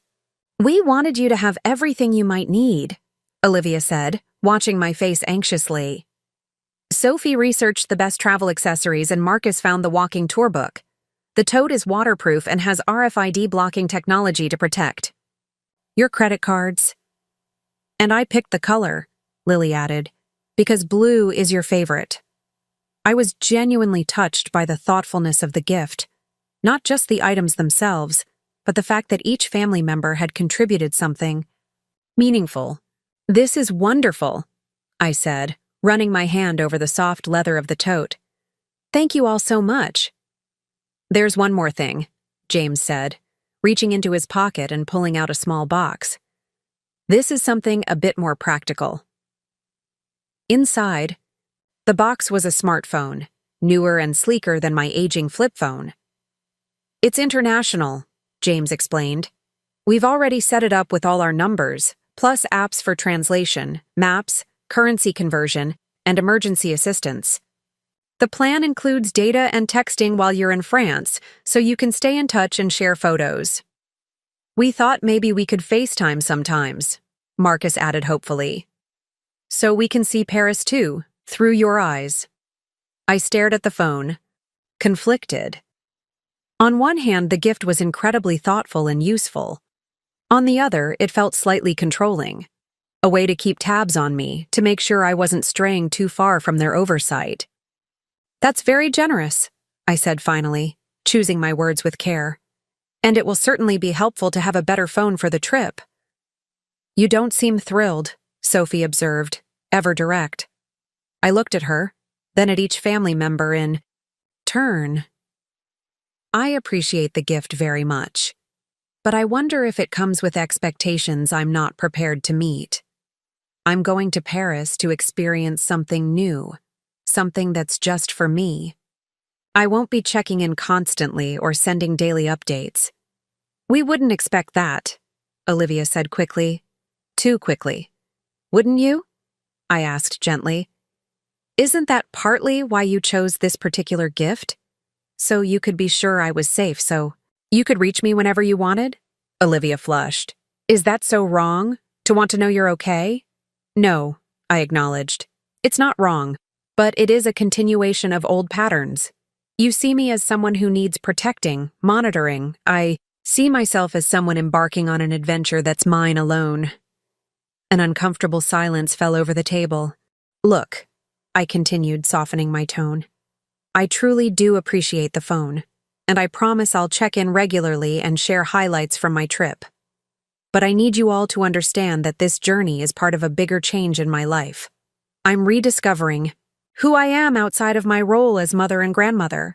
That means I need space and trust and the freedom to explore without feeling like I have to justify every decision or report every movement. James was the first to nod. That's fair, Eleanor. The phone is a gift, not a monitoring device. Use it however works best for you. It's just that we're not used to thinking of you as adventurous, Olivia admitted. You've always been so reliable, so present. This feels like a sudden change. It's not sudden to me, I said. It's been building for years, decades, really. I just didn't have the courage to acknowledge it until recently. Because of the birthday dinner, Sophie stated flatly. That was the catalyst, I agreed. But the feelings were there long before that. I just kept pushing them aside, telling myself that your needs mattered more than mine. That's not healthy, for any of us. But we didn't ask you to do that, Marcus protested. No, you didn't, I acknowledged. That was my choice. But choices have consequences, even well-intentioned ones. My choice to always put everyone else first taught you all that. I would always be available, always accommodating, always willing to sacrifice. It became the expectation rather than the exception. The family exchanged glances, absorbing my words with varying degrees of acceptance and discomfort. Are you really going to spend $200,000 on yourself? Lily asked suddenly, cutting through, the tension with the directness only a teenager could muster. Lily! Olivia scolded. It's all right, I said, turning to my youngest grandchild.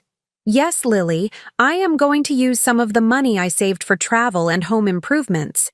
But it's important to understand that this isn't money I've suddenly decided to spend frivolously. It's money I earned over 40 years of hard work. Money I saved by denying myself many comforts and pleasures that others my age took for granted. Like what? She asked, genuinely curious. Like a car that doesn't break down every few months? Like kitchen appliances from this century? Like travel, not just to Paris, but even weekend trips to neighboring states? I haven't bought new furniture since before you were born. My winter coat is 15 years old. I've never had a professional manicure or visited a spa. The specificity of these examples seemed to land with the family in a way my broader statements hadn't. They looked around at each other, perhaps seeing for the first time the contrast between their comfortable lifestyle and the austerity I had chosen in order to provide for their future. I had no idea, Sophie murmured, looking slightly ashamed. Of course you didn't, I said gently. You weren't supposed to. I wanted you all to have opportunities I didn't have, without worrying about the cost. And I don't regret that choice. I just need to balance it now while I still can. James raised his glass. To balance, then, and to new adventures. The rest of the family joined the toast, and the tension in the room eased slightly as we turned our attention to the meal. The conversation shifted to lighter topics: Lily's upcoming science fair project, Marcus's summer internship prospects, Sophie's job interviews in the city. As we finished the main course and Olivia brought out the carrot cake, I noticed a subtle change in the family dynamic. They were making more effort to include me in the conversation, asking my opinion on topics beyond grandmotherly advice, sharing stories and jokes that didn't center around family obligations or past events. It was a small shift, but a meaningful one. They were beginning to see me differently, not just as Nana Ellie, the reliable matriarch whose only purpose was to support them, but as Eleanor, a woman with her own passions, opinions, and future. When the evening finally wound down and I prepared to leave, each family member embraced me with what felt like genuine warmth. I'm sorry, Olivia whispered as she hugged me at the door. For everything. I'm trying to understand. I know, I whispered back. So am I. As I drove home under a canopy of stars, I realized that tonight, for perhaps the first time in years, I had felt both loved as a mother and grandmother and respected as an individual. The two weren't mutually exclusive after all. It wasn't perfect. There were still wounds to heal, patterns to break, boundaries to establish. But it was a start. A genuine step forward on this new path I was forging, not just to Paris, but to a life reclaimed. The days following the family dinner brought a tentative new rhythm to my interactions with Olivia and the grandchildren. The texts and calls continued, but with a different tone, less obligation, more genuine interest. Lily sent me links to virtual tours of Parisian landmarks. Marcus helped me set up the new smartphone, patiently explaining features I hadn't known existed. Sophie surprised me with a visit one afternoon, bringing coffee and offering to help me shop for travel clothes. I've been thinking about what you said, she admitted as we sat on my porch swing, about sacrificing all those years. It never occurred to me that you were going without things you wanted or needed. It wasn't a hardship, really, I assured her. I chose it. Still, she persisted, I feel like I took advantage of your generosity without ever considering what it cost you. Her self-awareness touched me. Sophie had always been the most like Olivia, pragmatic, focused, sometimes blindly ambitious. This reflectiveness was new. We're all learning, I said. Me included. Small steps, subtle shifts. A family slowly, finding its way back to each other, but with new boundaries, new understanding. May turned to June. My passport arrived, a small blue booklet empty of stamps but full of possibility. The formal paperwork for the changes to the inheritance fund was completed, with Patricia handling the technical details. My kitchen renovation was scheduled to begin while I was in Paris, with Nancy agreeing to oversee the contractors in my absence. Life was moving forward, gaining momentum towards something new and hopeful. Then, one Wednesday morning in early June, just 10 days before my departure for Paris, I had an encounter that threatened to shake my newfound confidence. I was in Thornton's department store, browsing the travel section for lightweight, wrinkle-resistant clothing, when a familiar voice called my name. Eleanor? Eleanor Winters, is that you?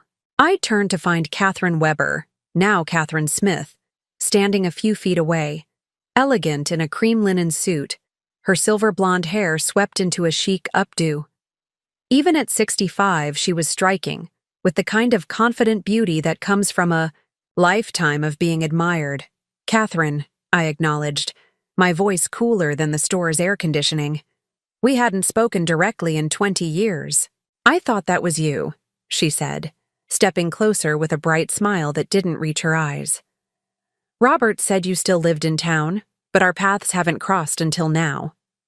Imagine that, I said, turning back to the clothing rack, hoping she would take the hint. She didn't.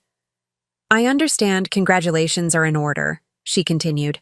Olivia mentioned you're planning a trip to Paris. How exciting for you. The fact that Olivia had been discussing my plans with Catherine sent a wave of irritation through me. Of course they talked. They were family now, in a way that excluded me. Yes, I replied shortly. I leave next week. Paris is magical, Catherine said with a sigh. Robert and I try to go every few years. In fact, we just returned from a month. In Europe in April, Paris, Rome, the Greek Isles. That's why we missed your birthday gathering. We were still in Santorini. I stared at her, momentarily confused. My birthday gathering? Yes, the dinner Olivia had planned for your 70th. She was so disappointed when the children chose to come to our welcome home dinner instead. But you know how kids are. They get excited about one thing and forget about another. Realization dawned slowly, then crashed over me like a wave. There had been a planned birthday dinner. The children hadn't simply forgotten. They had chosen deliberately to attend Catherine and Robert's welcome home dinner instead. "I see," I said, my voice sounding distant even to my own ears. Catherine's smile turned sympathetic, though her eyes remained calculating. "Oh dear, did you not know? I assumed Olivia had explained everything. How awkward." I recognized the tactic for what it was, a deliberate attempt to hurt me, to assert her position in the family hierarchy. 20 years ago, it would have devastated me. Today, it merely clarified things I had already suspected. "Not awkward at all," I said, summoning a genuine smile. "It's actually helpful to understand exactly what happened. Thank you for clearing that up." Catherine seemed taken aback by my calm response. She had expected tears, perhaps, or angry denials. "Well," she recovered quickly, "water under the bridge now, I suppose. I must say, Paris is an interesting choice for a solo traveler your age. Robert and I find that guided tours are so much more appropriate for seniors. All those stairs and hills in Paris can be quite challenging." "I'm in excellent health," I informed her. "My doctor says I have the stamina of someone 20 years younger." "How fortunate," she murmured. "Still, wouldn't you be more comfortable with a companion? Perhaps one of the grandchildren could join you. Sophie spent a semester in Rome, you know. She's quite the experienced traveler." "I'm aware of Sophie's study abroad experience," I said. "But this trip is just for me. A personal adventure." Catherine's eyebrows rose slightly. "How independent of you. Though I must say the grandchildren were rather shocked to learn you've repurposed their inheritance money for this adventure." Lily was in tears when she told us about it. The manipulation was so transparent it was almost laughable. Catherine was trying to position herself as the grandmother the children confided in, trusted, ran to with their troubles caused by me and my selfish decisions. "How interesting," I said, selecting a navy travel dress from the rack and holding it up for inspection. "Because Lily helped me research Paris walking tours just yesterday. She seemed quite excited about my trip." Catherine's smile faltered slightly. "Well, children are resilient, aren't they? And speaking of the grandchildren, we're hosting Sophie's graduation party next weekend at our house. I do hope you'll come. The whole family will be there, and it would mean so much to Sophie." This was news to me. Sophie's graduation had been 2 weeks ago, a small family celebration at Olivia's house that I had attended. There had been no mention of another party. "How thoughtful of you to host," I said neutrally. "It's the least we can do," Catherine said with a practiced air of modesty. "Our home is so much more suited to entertaining than Olivia's. And Robert wanted to do something special for his first grandchild's graduation. He's ordered a case of champagne from France, and we're having the event catered by Marcel's. You know that French bistro downtown?" Each detail was carefully calibrated to emphasize what Catherine and Robert could provide that I couldn't. Luxury, extravagance, connections. The expensive champagne, the high-end catering, the spacious home. 20 years ago, I would have felt diminished by these comparisons. Today, I saw them for what they were. The desperate tactics of a woman who had stolen a husband, but never quite managed to steal the moral high ground. "It sounds lovely," I said, gathering the clothes I had selected. "I'm sure Sophie will appreciate the gesture. Now, if you'll excuse me, I need to try these on before my lunch appointment." I didn't have a lunch appointment, but Catherine didn't need to know that. "Of course," she said, smoothing an imaginary wrinkle from her linen jacket. "It was so nice catching up, Eleanor. I do hope your little trip goes well." "I'm sure it will," I replied. "Enjoy the graduation party." As I walked toward the fitting rooms, I heard Catherine call after me, "I'll tell Olivia and the children you send your love." I didn't turn around. I wouldn't give her the satisfaction. In the privacy of the fitting room, I leaned against the wall and took several deep breaths. The encounter had shaken me more than I wanted to admit. Not because of Catherine's transparent attempts to hurt me, but because of what she had revealed about my birthday. Olivia had planned a dinner. The children had known about it. And they had chosen, consciously and deliberately, to go to Robert and Catherine's instead. The realization should have hurt. In some ways it did. But it also validated the changes I had made since that night. If I had continued as before, giving everything, asking for nothing, ignoring the imbalance in our relationships, nothing would have changed. I would have remained the convenient grandmother, valued for what I provided but not for who I was. As I tried on the travel clothes I had selected, I studied my reflection in the mirror. The woman looking back at me was changing, inside and out. There was a confidence in her posture that hadn't been there before, a clarity in her gaze that spoke of difficult truths, faced and absorbed.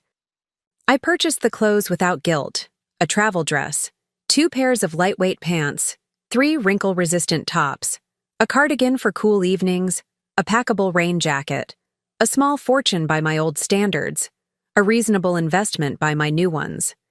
As I left the store, my phone chimed with a text from Olivia. "Mom, are you free for coffee tomorrow? Just us. There's something I need to tell you." I stared at the message, wondering if Catherine had already reached out to her, if tomorrow's conversation would be about the graduation party I hadn't been invited to, or some other revelation designed to test my newfound resolve. Whatever it was, I would face it as the woman I was becoming, not the woman I had been. "Yes," I texted back. "My place at 10? I'll make scones." Then I drove home, parked my aging car in the driveway, and spent the afternoon planning which books to pack for my trip to Paris. Guidebooks, certainly, but also a novel set in the city, a collection of Hemingway's essays about his time there, and a blank journal Nancy had given me for recording my experiences. Catherine's attempts to diminish my excitement about Paris had failed. If anything, her condescension had only strengthened my determination to have a meaningful, independent adventure, one that couldn't be overshadowed by expensive champagne or catered parties. I had spent my life in the shadow of other people's priorities. Now, at 70, I was finally stepping into the light of my own. The next morning, I was up early baking cranberry orange scones, my mother's recipe, perfected over decades of Saturday mornings. The familiar ritual of measuring, mixing, and kneading was soothing, a counterpoint to the anxiety bubbling just beneath the surface. What did Olivia need to tell me? Had Catherine called her immediately after our encounter? Was this about Sophie's graduation party or something else entirely? By the time the doorbell rang at precisely 10 a.m., the house was filled with the comforting aroma of freshly baked goods and French roast coffee. "Mom," Olivia greeted me with a quick hug. She looked tired, shadows beneath her eyes suggesting sleepless nights. "Something smells wonderful." "Cranberry orange scones," I said, leading her to the kitchen. "Still your favorite, I hope." "Always," she managed a smile. We settled at the kitchen table, steaming mugs of coffee and warm scones between us. For a few minutes, we engaged in careful small talk: the unseasonably warm weather, James's recent promotion, Lily's last days of sophomore year. Finally, Olivia set down her coffee mug with a deliberate motion. "Mom, I ran into Catherine yesterday at the grocery store. She mentioned she saw you at Thornton's." "Yes," I said, keeping my voice neutral. "We had an interesting conversation." Olivia winced slightly. "She said she might have let something slip about your birthday dinner. That you didn't know we had actually planned something?" "She did mention that, yes." "Mom, I can explain." I held up a hand, interrupting her. "Before you do, I'd like to know one thing. Was it true? Had you planned a birthday dinner that the children chose not to attend in favor of Robert and Catherine's welcome home celebration?" Olivia's gaze dropped to her coffee cup. "Yes," she admitted quietly. "But it wasn't like Catherine made it sound. We had talked about having a dinner here for your birthday. Nothing formal, just family. But then Dad and Catherine moved back that same week, and they were eager to reconnect with everyone. So you chose their dinner over mine," I finished. "For her?" We didn't think it was a big deal, she said, a defensive note creeping into her voice. We figured we'd just celebrate your birthday the following weekend. It wasn't like you had planned anything special. The casual dismissal stung more than I expected. Didn't I? I took 2 vacation days from the hospital to prepare. I cooked all your favorite foods. I set the table with my best china. Olivia looked genuinely surprised. You did? You never said anything about that. Why would I? When you texted that you had forgotten the dinner and were at Catherine's instead. What was I supposed to say? Actually, I spent 2 days cooking a feast that's now growing cold on my dining room table. I'm sorry, she said, and to her credit, she did look remorseful. I didn't know you had gone to all that trouble. That's just it, Olivia. You didn't. No, because you didn't ask. You assumed, as you always do, that your plans, your priorities were more important than mine. She flinched at the directness of my words. That's not fair, isn't it? Be honest with yourself. If not with me, when was the last time you considered my feelings before making a family decision? When was the last time you asked what I wanted instead of telling me what was going to happen? Olivia opened her mouth to respond, then closed it again, seemingly at a loss. Catherine also mentioned Sophie's graduation party. I continued, my voice softening slightly. Next weekend at their house. Catered by Marcel's, with imported champagne. Olivia's face flushed. I was going to tell you about that today. It was Dad's idea. He wanted to do something special for Sophie, and Catherine offered their house since it's bigger than ours. And no one thought to include me in the planning, or even to invite me until Catherine happened to mention it. Of course we were going. To invite you, Olivia protested. The invitations just went out yesterday. Yours is probably in the mail. I see, I said, not entirely convinced. And when exactly was this party planned? About 3 weeks ago, she admitted after a pause. So right around the time of our family dinner, the one where you gave me the travel gifts and we had that heart-to-heart conversation about my trip to Paris and the changes to the inheritance. Olivia shifted uncomfortably. Yes, I suppose so. And yet no one mentioned this party, despite the fact that it was already being planned. Despite the fact that it was for Sophie, my first grandchild, to celebrate her college graduation, a significant milestone. Mom, please. Olivia's voice took on a pleading quality. It wasn't a deliberate exclusion. It just happened that way. Dad took charge of it, and Catherine ran with the idea. By the time I realized you hadn't been consulted, everything was already arranged. I studied my daughter across the table, seeing the conflict in her expression. She was caught between 2 worlds, her mother's and her father's, and had been for most of her life. In many ways, she was still the little girl who had waited by the window for her father's car to appear, only to be disappointed again and again when he chose work, or Catherine, over family time. Olivia, I said gently, I understand that having your father back in your life is important to you. I understand that you want the children to have a relationship with him. I've never stood in the way of that. I know, she said quietly. But what I don't understand is why that has to come at the expense of your relationship with me. Why it has to involve secrets and half-truths and last-minute invitations. Why I'm treated as an afterthought in events involving my own grandchildren. Tears filled Olivia's eyes. It's complicated, Mom.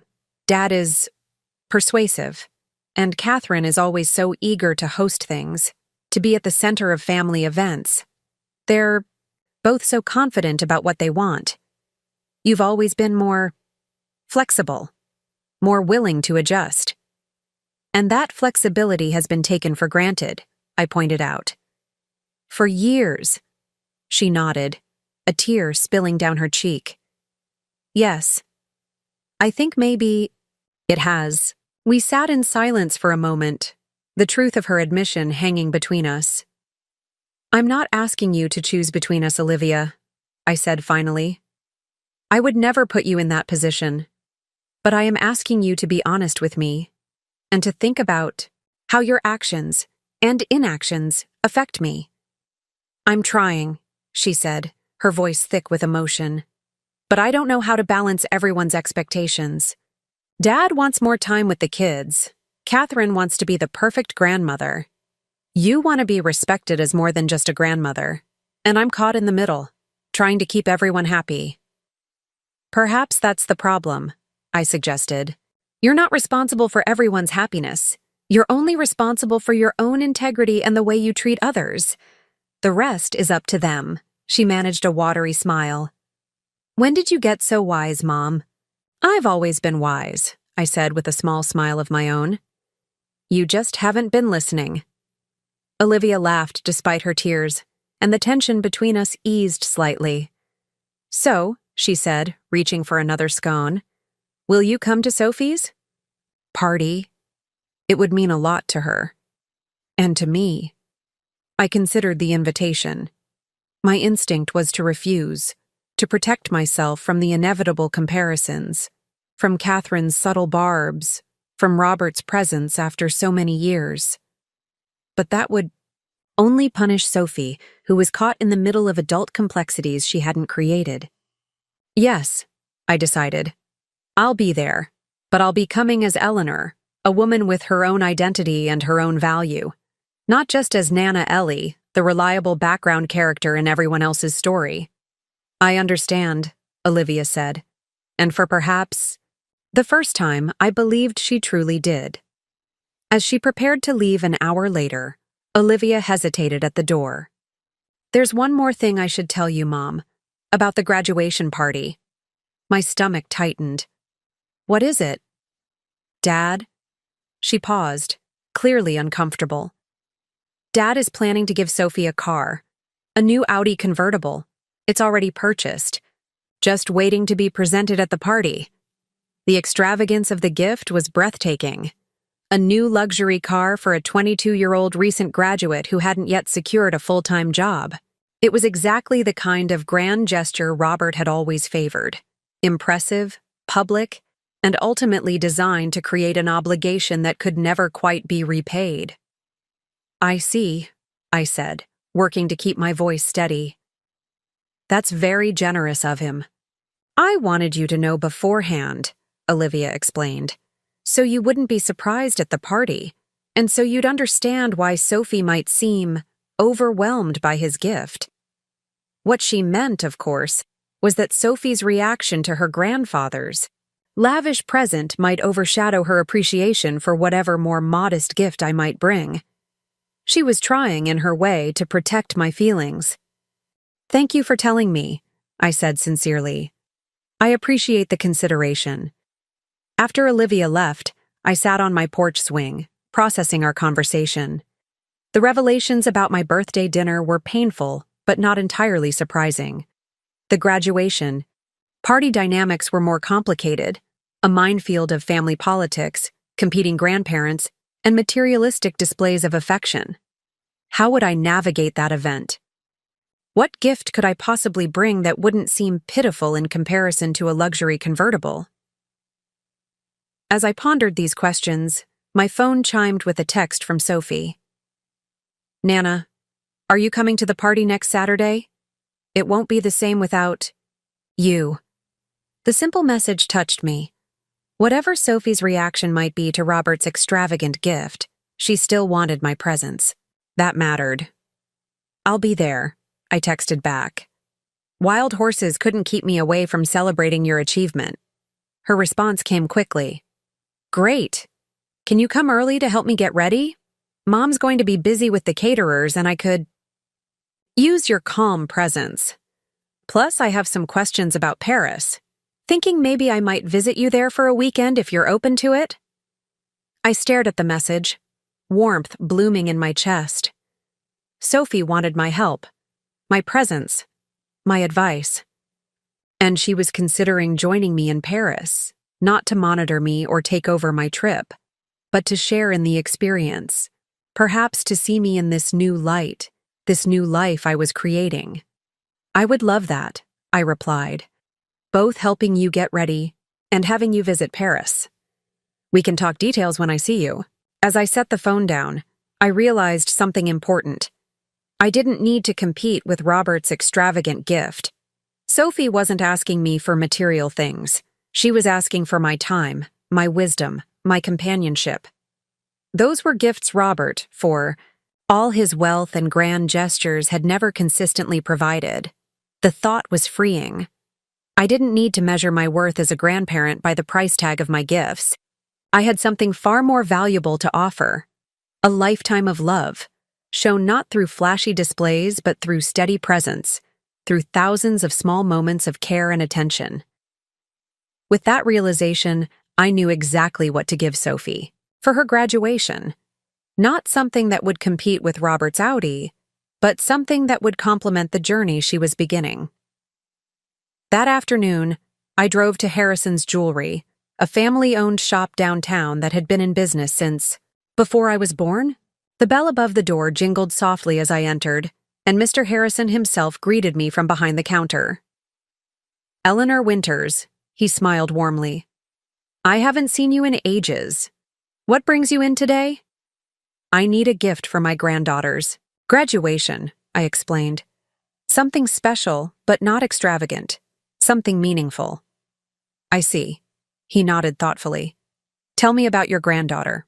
For the next half hour, I told him about Sophie. Her intelligence, her determination, her recent graduation, her upcoming job interviews. I told him about her study abroad experience in Rome, her interest in possibly visiting me in Paris, her love of travel and adventure that reminded me so much of dreams I had deferred until now. "I think I have just the thing," Mr. Harrison said when I finished. He disappeared into the back room and returned with a small velvet box. Inside was a delicate compass pendant on a silver chain, the face of the compass inlaid with mother of pearl, the cardinal points marked in tiny sapphires. "It's beautiful," I breathed. "It's more than decorative," he explained, carefully removing it from the box. "It's a working compass, small but accurate, and look here." He turned it over to show me the back, where there was space for a short engraving. "We could engrave a message," he suggested. "Something personal from you to your granddaughter." The pendant was perfect. Elegant but practical. Symbolic yet functional. Like me, I thought with a small smile. "I'll take it," I decided. "And for the engraving?" I thought for a moment, then wrote on a slip of paper the words I wanted inscribed on the back. The day of Sophie's graduation party dawned warm and sunny. I dressed with care in a new outfit I had purchased specifically for the occasion. A lightweight blue dress that matched my eyes, paired with comfortable but stylish sandals. I arrived at Robert and Catherine's house 45 minutes before the party was scheduled to begin, as Sophie had requested. The house was impressive, a sprawling Tudor-style home in an exclusive neighborhood, with manicured gardens and a circular driveway where a red Audi convertible sat gleaming in the sunlight, a giant bow on its hood. Robert's gift, displayed prominently for all to see.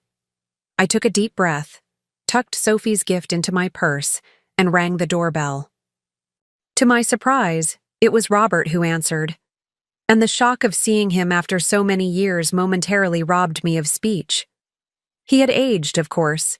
His hair was completely silver now, his face lined, his tall frame slightly stooped.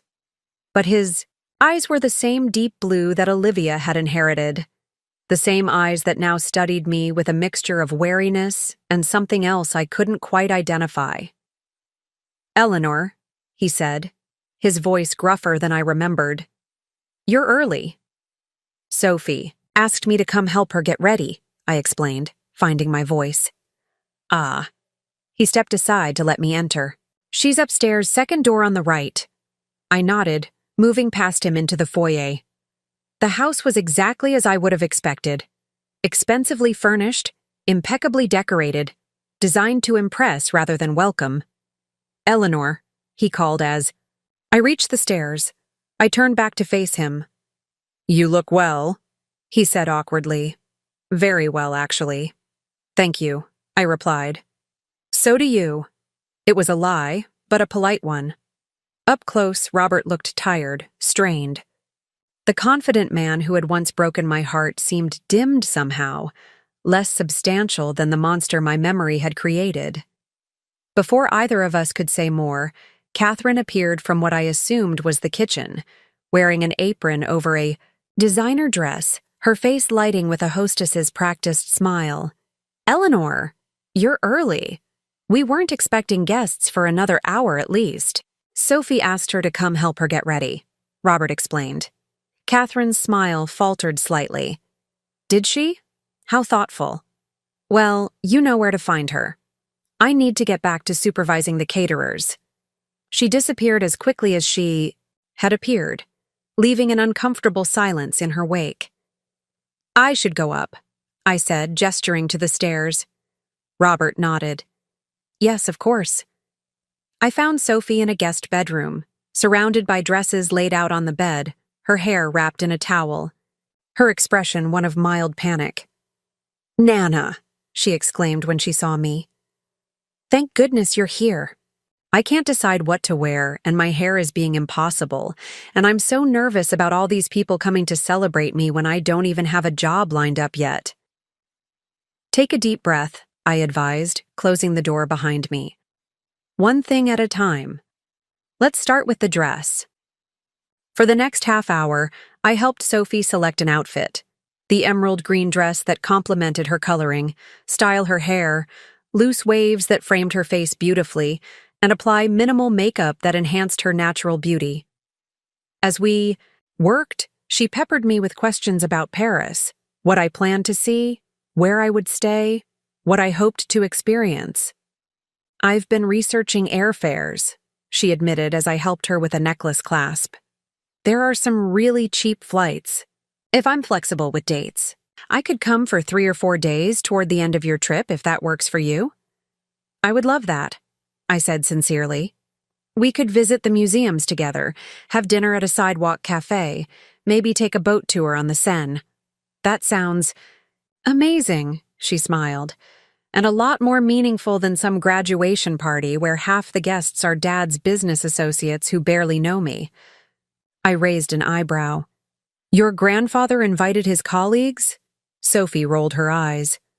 "Grandpa turns everything into a networking opportunity. But it's fine. The party will be over in a few hours, and then I can focus on more important things, like job applications and planning my Paris adventure." Her casual dismissal of Robert's elaborate party surprised me.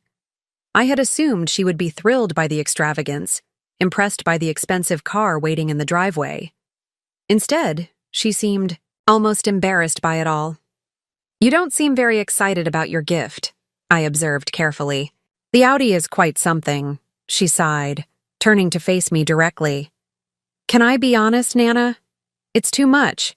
I appreciate the gesture. But a brand new luxury convertible for someone who just graduated? Who doesn't even have a steady income yet? It feels like, I don't know, like he's trying to buy my affection, or showing off how successful he is. Either way, it makes me uncomfortable." Her insight caught me off guard. When had Sophie become so perceptive, so grounded? "Plus," she continued, "the insurance and maintenance on a car like that are insane. I did the research when Mom let slip. What he was planning. I'd have to get a second job just to afford the upkeep." I couldn't help but laugh. "Sophie Hamilton, when did you become so practical?" She smiled sheepishly. "I've been thinking a lot about what you said, about earning things, about building a foundation. It made me realize I don't want to start my adult life dependent on extravagant gifts that come with strings attached, visible or not." Pride swelled in my chest, not because she was rejecting Robert's gift or aligning with my values instead of his, but because she was thinking for herself, considering the long-term implications of her choices rather than being dazzled by short-term pleasures. "You're going to be just fine," I told her, squeezing her hand. "Whatever path you choose." As guests began to arrive downstairs, I slipped away to the powder room for a moment of quiet reflection. The conversation with Sophie had touched me deeply. She was growing up, developing her own perspective on family dynamics and material wealth. And somehow, despite all the missteps and missed birthdays and competing influences, she had absorbed some of the values I had tried to model: thoughtfulness, independence, living within one's means. Maybe I hadn't failed as a grandmother after all. The party itself was exactly as I had expected. Lavish food, flowing champagne, a mix of family, members and strangers in expensive clothes making small talk around the expansive backyard. Catherine played the perfect hostess, greeting guests and directing servers with practiced ease. Robert held court near the pool, regaling a group of business associates with stories that featured him as the hero. Olivia and James circulated, making sure everyone had drinks and introducing Sophie to people she had never met. I found a quiet spot on the patio, content to observe rather than participate in the social performance. Marcus joined me after a while, a plate of hors d'oeuvres in hand. "This is weird, right?" he said, offering me a stuffed mushroom. All these people pretending they care about Sophie's degree in environmental science when most of them probably work for companies that pollute for profit. I smiled at his astuteness. "It's a particular kind of social ritual," I agreed. "More about connections and impressions than actual celebration. Grandpa's friends keep asking me about my business plans after college," he continued, making air quotes. "When I tell them I'm studying music education, they change the subject really fast." "Not impressive enough for them?" I asked. "Not profitable enough," he corrected. "But I don't care. I'd rather teach kids to play clarinet than make a fortune, selling soulless luxury goods to people who don't need them." Another burst of pride warmed my chest. Marcus, too, was developing his own value system, one that prioritized meaning over material success. "Your grandfather wasn't always like this," I found myself saying. "When we were first married, he talked about making a difference, about public service being a calling. Somewhere along the way, that changed." Marcus considered this. "Do you think people just naturally get more materialistic as they get older? Is that what happens to everyone?" "No," I said firmly. "I think people become more of whatever they truly value. If they value status and luxury, they become more focused on acquiring those things. If they value connection and meaning, they seek more of that. Which explains why you're going to Paris by yourself at 70 instead of buying a fancy car or a bigger house," he observed. "You're becoming more of who you really are." The simplicity and accuracy of his assessment stunned me. "That's exactly it, Marcus. I couldn't have said it better myself." As the afternoon progressed, the moment for gift-giving arrived. Guests gathered around a table piled with presents, with the car keys prominently displayed in a large gift box at the center. Robert made a grand speech about his pride in his first grandchild, about the importance of starting adult life with the right advantages, about how Sophie deserved only the best. Then, with a flourish, he presented the keys to the Audi. Sophie accepted them with a gracious smile and appropriate expressions of surprise and gratitude. But I noticed she didn't rush to the driveway to examine her new car, didn't ask to take it for a spin, didn't even mention it again for the remainder of the gift-opening ceremony. When it came time for my gift, I approached with the small velvet box, suddenly self-conscious among the larger, more lavish presents. But Sophie's face lit up when she saw it was from me. "This is from your Nana Ellie," Olivia announced as Sophie accepted the box. Sophie opened it carefully, gasping softly when she saw the compass pendant. She lifted it from the velvet, examining it with genuine appreciation. "Nana, it's beautiful," she breathed.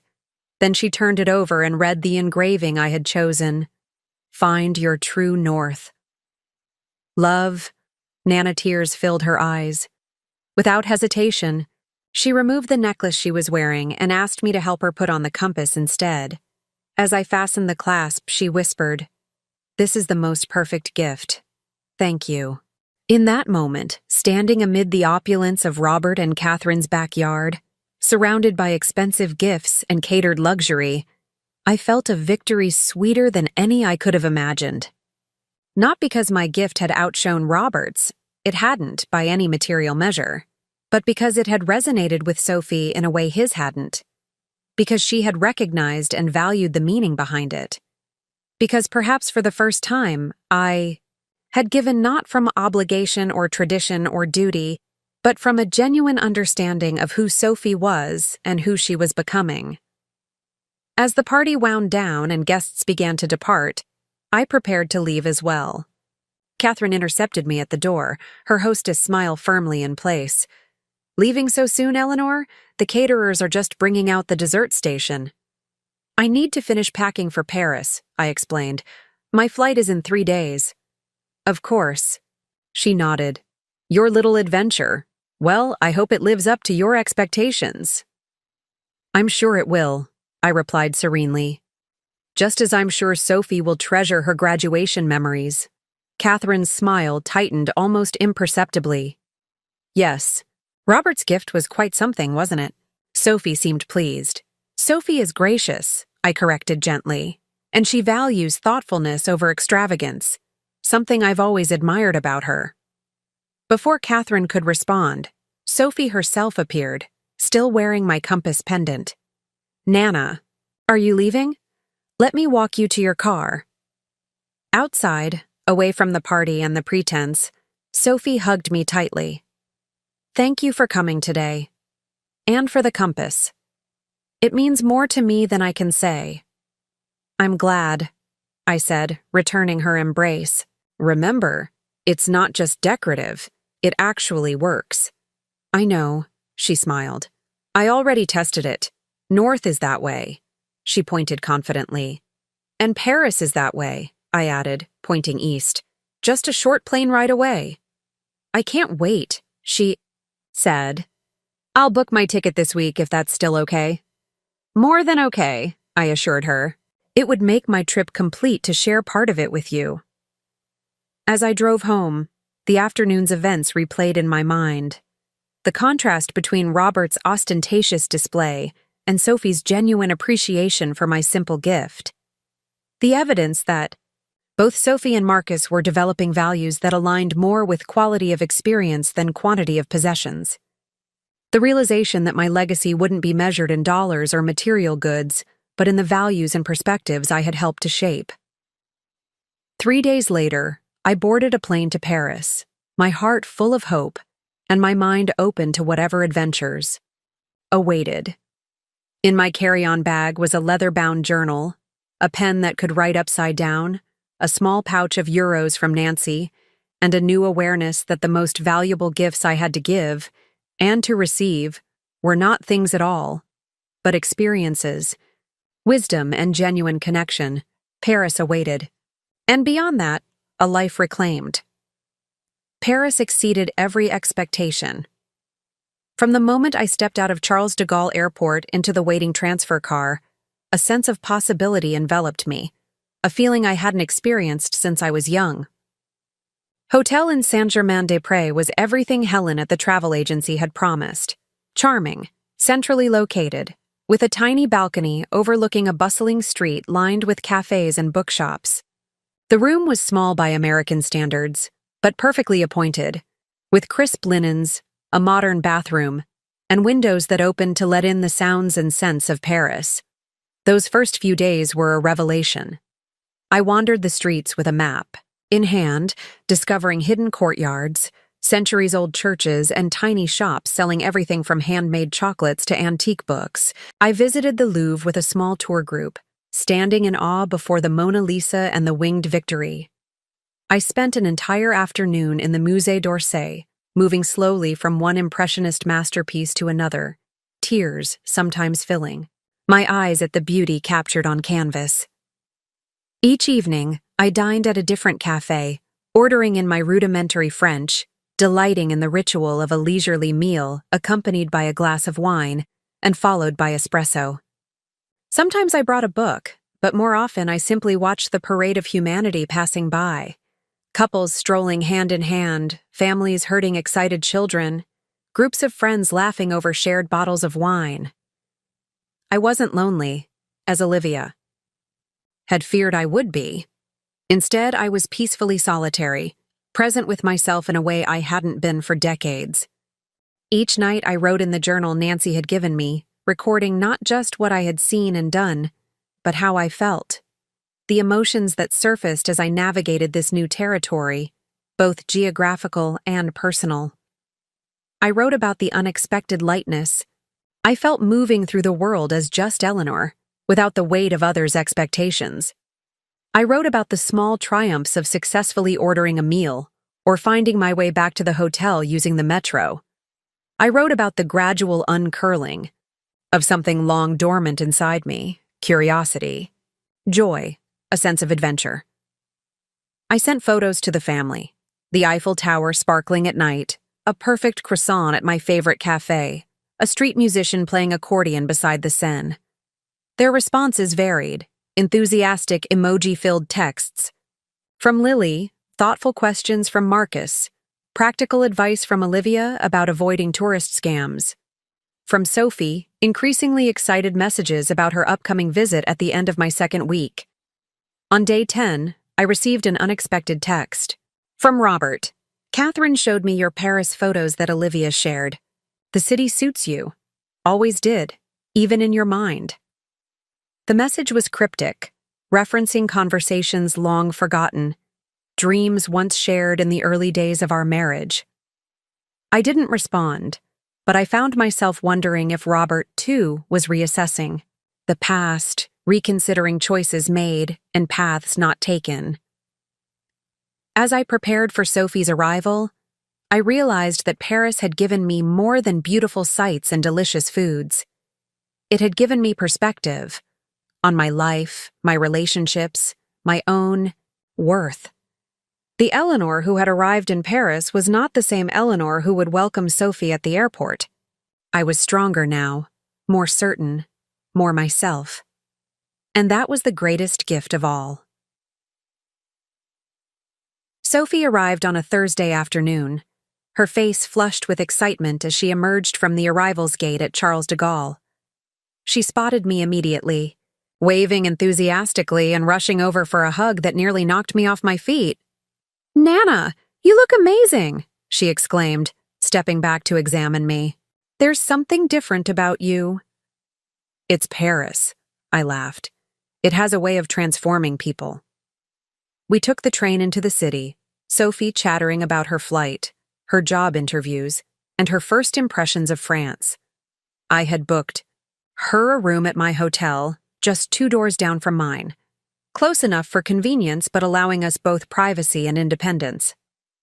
"I can't believe I'm actually here," she marveled as we settled into a cafe near our hotel that evening. "A month ago, I didn't even have a passport, and now I'm drinking wine in Paris with my grandmother who's having her own international adventure." "Life can change quickly when you let it," I observed, raising my glass to hers. The next 4 days were a beautiful blur of shared experiences. Sophie's energy and enthusiasm were contagious, pushing me to see and do more than I might have on my own. We climbed the steps to Sacré-Cœur for a breathtaking view of the city. We explored the narrow streets of Montmartre, stumbling upon artists painting en plein air. We spent a rainy afternoon in Shakespeare and Company, browsing books and sharing recommendations. What surprised me most was how easily we fell into rhythm together, not as grandmother and granddaughter in our traditional roles, but as 2 women exploring a magnificent city, sharing observations and insights, occasionally disagreeing but always with respect for each other's perspective. On Sophie's 3rd evening, as we shared a bottle of wine on my tiny hotel balcony, she grew unusually quiet. "What's on your mind?" I prompted gently. She hesitated, then said, "I've been thinking about something Grandpa said at the graduation party, about how he wished he'd been more present in my life when I was younger." "And how did that make you feel?" I asked, careful to keep my tone neutral. "Conflicted," she admitted. "Part of me appreciates that he acknowledges his absence, but another part feels like he's rewriting history, casting himself as the regretful father figure, when in reality, he chose to be absent. He chose Catherine over his family, over you. I sipped my wine, considering my response. People are complicated. Sophie, your grandfather made choices I didn't agree with, choices that hurt me deeply. But he's still your grandfather, and he does love you in his way. But his way involves expensive gifts and showy gestures, not actual presence or support, she said with unexpected bitterness. Not like you, Nana. You were always there, for every school play, every soccer game, every heartbreak. You showed up. That matters more than any car or fancy party. Her words touched me deeply. Thank you for seeing that, I said softly. For a long time, I wondered if anyone did. I'm sorry it took me so long, she replied, reaching for my hand. And I'm sorry about your birthday. We should have been there. I should have been there. In that moment, on a balcony in Paris with the Eiffel Tower twinkling in the distance, the last of my hurt over the forgotten birthday dinner finally dissolved. Not because it hadn't mattered, but because Sophie's recognition of its importance and her sincere regret healed something broken inside me. We're here now, I said simply, and that's what counts.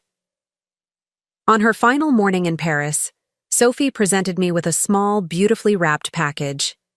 Inside was a delicate watercolor of the Seine at sunset, painted by one of the artists we had watched in Montmartre. For your new kitchen, she explained, so you'll always remember this trip, and how it changed things between us. As we embraced goodbye at the airport, Sophie whispered, Thank you, Nana. Not just for Paris, but for showing me that it's never too late to start living on your own terms. I watched her disappear into the security line, this remarkable young woman who was just beginning her adult journey. For the first time, I felt confident that whatever path she chose, it would be with clear eyes and an open heart. My own journey, I realized, was far from over. Paris had been a beginning, not an end. The first step into a new phase of life where I would continue to discover who Eleanor Winters truly was, beyond the roles of mother and grandmother that had defined me for so long. As I left the airport and headed back to the city for my final days in France, I felt a profound sense of gratitude for Paris, for Sophie, for the birthday dinner that no one attended, which had ultimately set me free. Returning to my small town after 2 transformative weeks in Paris, I braced myself for the inevitable letdown, the return to ordinary life, after extraordinary experiences. But as the taxi turned onto my street, I was greeted by an unexpected sight. My entire family gathered on my front porch, a welcome home banner hanging from the eaves. Surprise! They called in unison as I stepped from the car. Lily bounded down the steps first, wrapping me in an enthusiastic hug. Nana! We've been waiting forever! Your flight was late! Marcus followed, taking my suitcase from the driver. How was the trip home? Are you exhausted? Olivia approached more sedately, but her smile was genuine. Welcome back, Mom. We've missed you. James stood behind them, snapping photos. For the family album, he explained with a wink. I was genuinely touched by their welcome, by the effort they had made to mark my return. But nothing prepared me for what awaited inside my house. My modest living room had been transformed. The worn furniture was gone, replaced by a beautiful new sofa and matching chairs in the shade of blue I had always admired. The walls, once beige, now glowed with a warm cream color. And most stunning of all, my kitchen, my outdated, functional but uninspiring kitchen, had been completely renovated. Gleaming granite countertops, new stainless steel appliances, custom cabinets in a rich cherry wood, exactly as I had envisioned but hadn't expected to see for at least another month. What is all this? I asked, turning in a slow circle to take it all in. We wanted to surprise you, Olivia explained. The contractors were scheduled to start while you were away, but we convinced them to push up the timeline so it would be finished before you got back. And we all helped, Marcus added proudly. I installed the backsplash myself. I picked the cabinet hardware, Lily chimed in. It's incredible, I managed, overwhelmed by their thoughtfulness. But how did you know exactly what I wanted? Sophie, Olivia smiled. She FaceTimed us from Paris and showed us pictures of the kitchens you liked in the apartments you passed. She said you kept commenting on the blue accents and the open shelving. Concept. I hadn't even realized Sophie had been paying such close attention to my casual comments during our walks through Parisian neighborhoods. And look, Lily said, leading me to a prominent spot on the kitchen wall where Sophie's gift, the watercolor of the Seine at sunset, had been professionally framed and hung. Sophie sent it ahead so we could have it ready for you. Tears filled my eyes as I took it all in. Not just the beautiful renovations, but the thought and care behind them. The genuine effort to give me something I truly wanted, something that reflected my tastes and preferences rather than their assumptions about what a grandmother should want or need. There's one more thing, Marcus said, handing me an envelope. From all of us. Inside was a gift certificate for a series of cooking classes at a culinary school downtown, French cuisine, with an emphasis on the pastries and breads I had so enjoyed in Paris. We thought you might want to recreate some of the foods you discovered there, Olivia explained, and maybe teach us how to make them too. This is too much, I said, genuinely overwhelmed. All of it, the renovation, the furniture, the classes. It's not nearly enough, Olivia replied, suddenly serious. Mom, while you were gone, we had a lot of conversations as a family about how we've taken you for granted, about how we've failed to see you as a person with your own dreams and desires. Sophie's reports from Paris made us realize how much we've missed by viewing you only as our mother or grandmother, not as Eleanor. We want to do better, Marcus added simply. If you'll let us. The sincerity in their faces moved me deeply. This wasn't just about a renovated kitchen or thoughtful gifts. It was about recognition of my personhood, my value beyond my familial roles, my right to a life that included them but wasn't limited to them. That evening, we shared a meal around my new dining table, a feast of takeout from my favorite local restaurant, accompanied by a French wine Olivia had researched specifically for the occasion. As we ate and talked and laughed, I felt a new equilibrium establishing itself, a family finding its way back to each other, but with healthier boundaries and clearer sight. Later, as the family prepared to leave, Lily hung back, twisting her fingers nervously. Nana, she said hesitantly, I was wondering, would you teach me to knit? I know you mentioned wanting to start again, and I thought maybe we could learn together. Her request, so simple, so connecting, was perhaps the most meaningful gift of all. Not an obligation or an expectation, but an invitation to share something we might both enjoy. I would love that, Lily, I said, hugging her close. After everyone left, I sat alone in my beautiful new kitchen, Sophie's Parisian watercolor glowing in the soft lighting. My $1 million fund for the grandchildren was still largely intact, still earmarked for their futures, but with more thoughtful provisions for how and when they would receive it. My relationship with my family was healing, evolving into something more balanced and mutually respectful. And I was changed in ways both subtle and profound. Paris had awakened something in me, a curiosity, an independence, a willingness to prioritize my own joy. But the true transformation had begun on my 70th birthday, sitting alone at a table set for a celebration that never happened. That disappointment, painful as it was, had cracked open a door I might never otherwise have found. A door to a life, lived on my own terms, with those I loved beside me, not above me.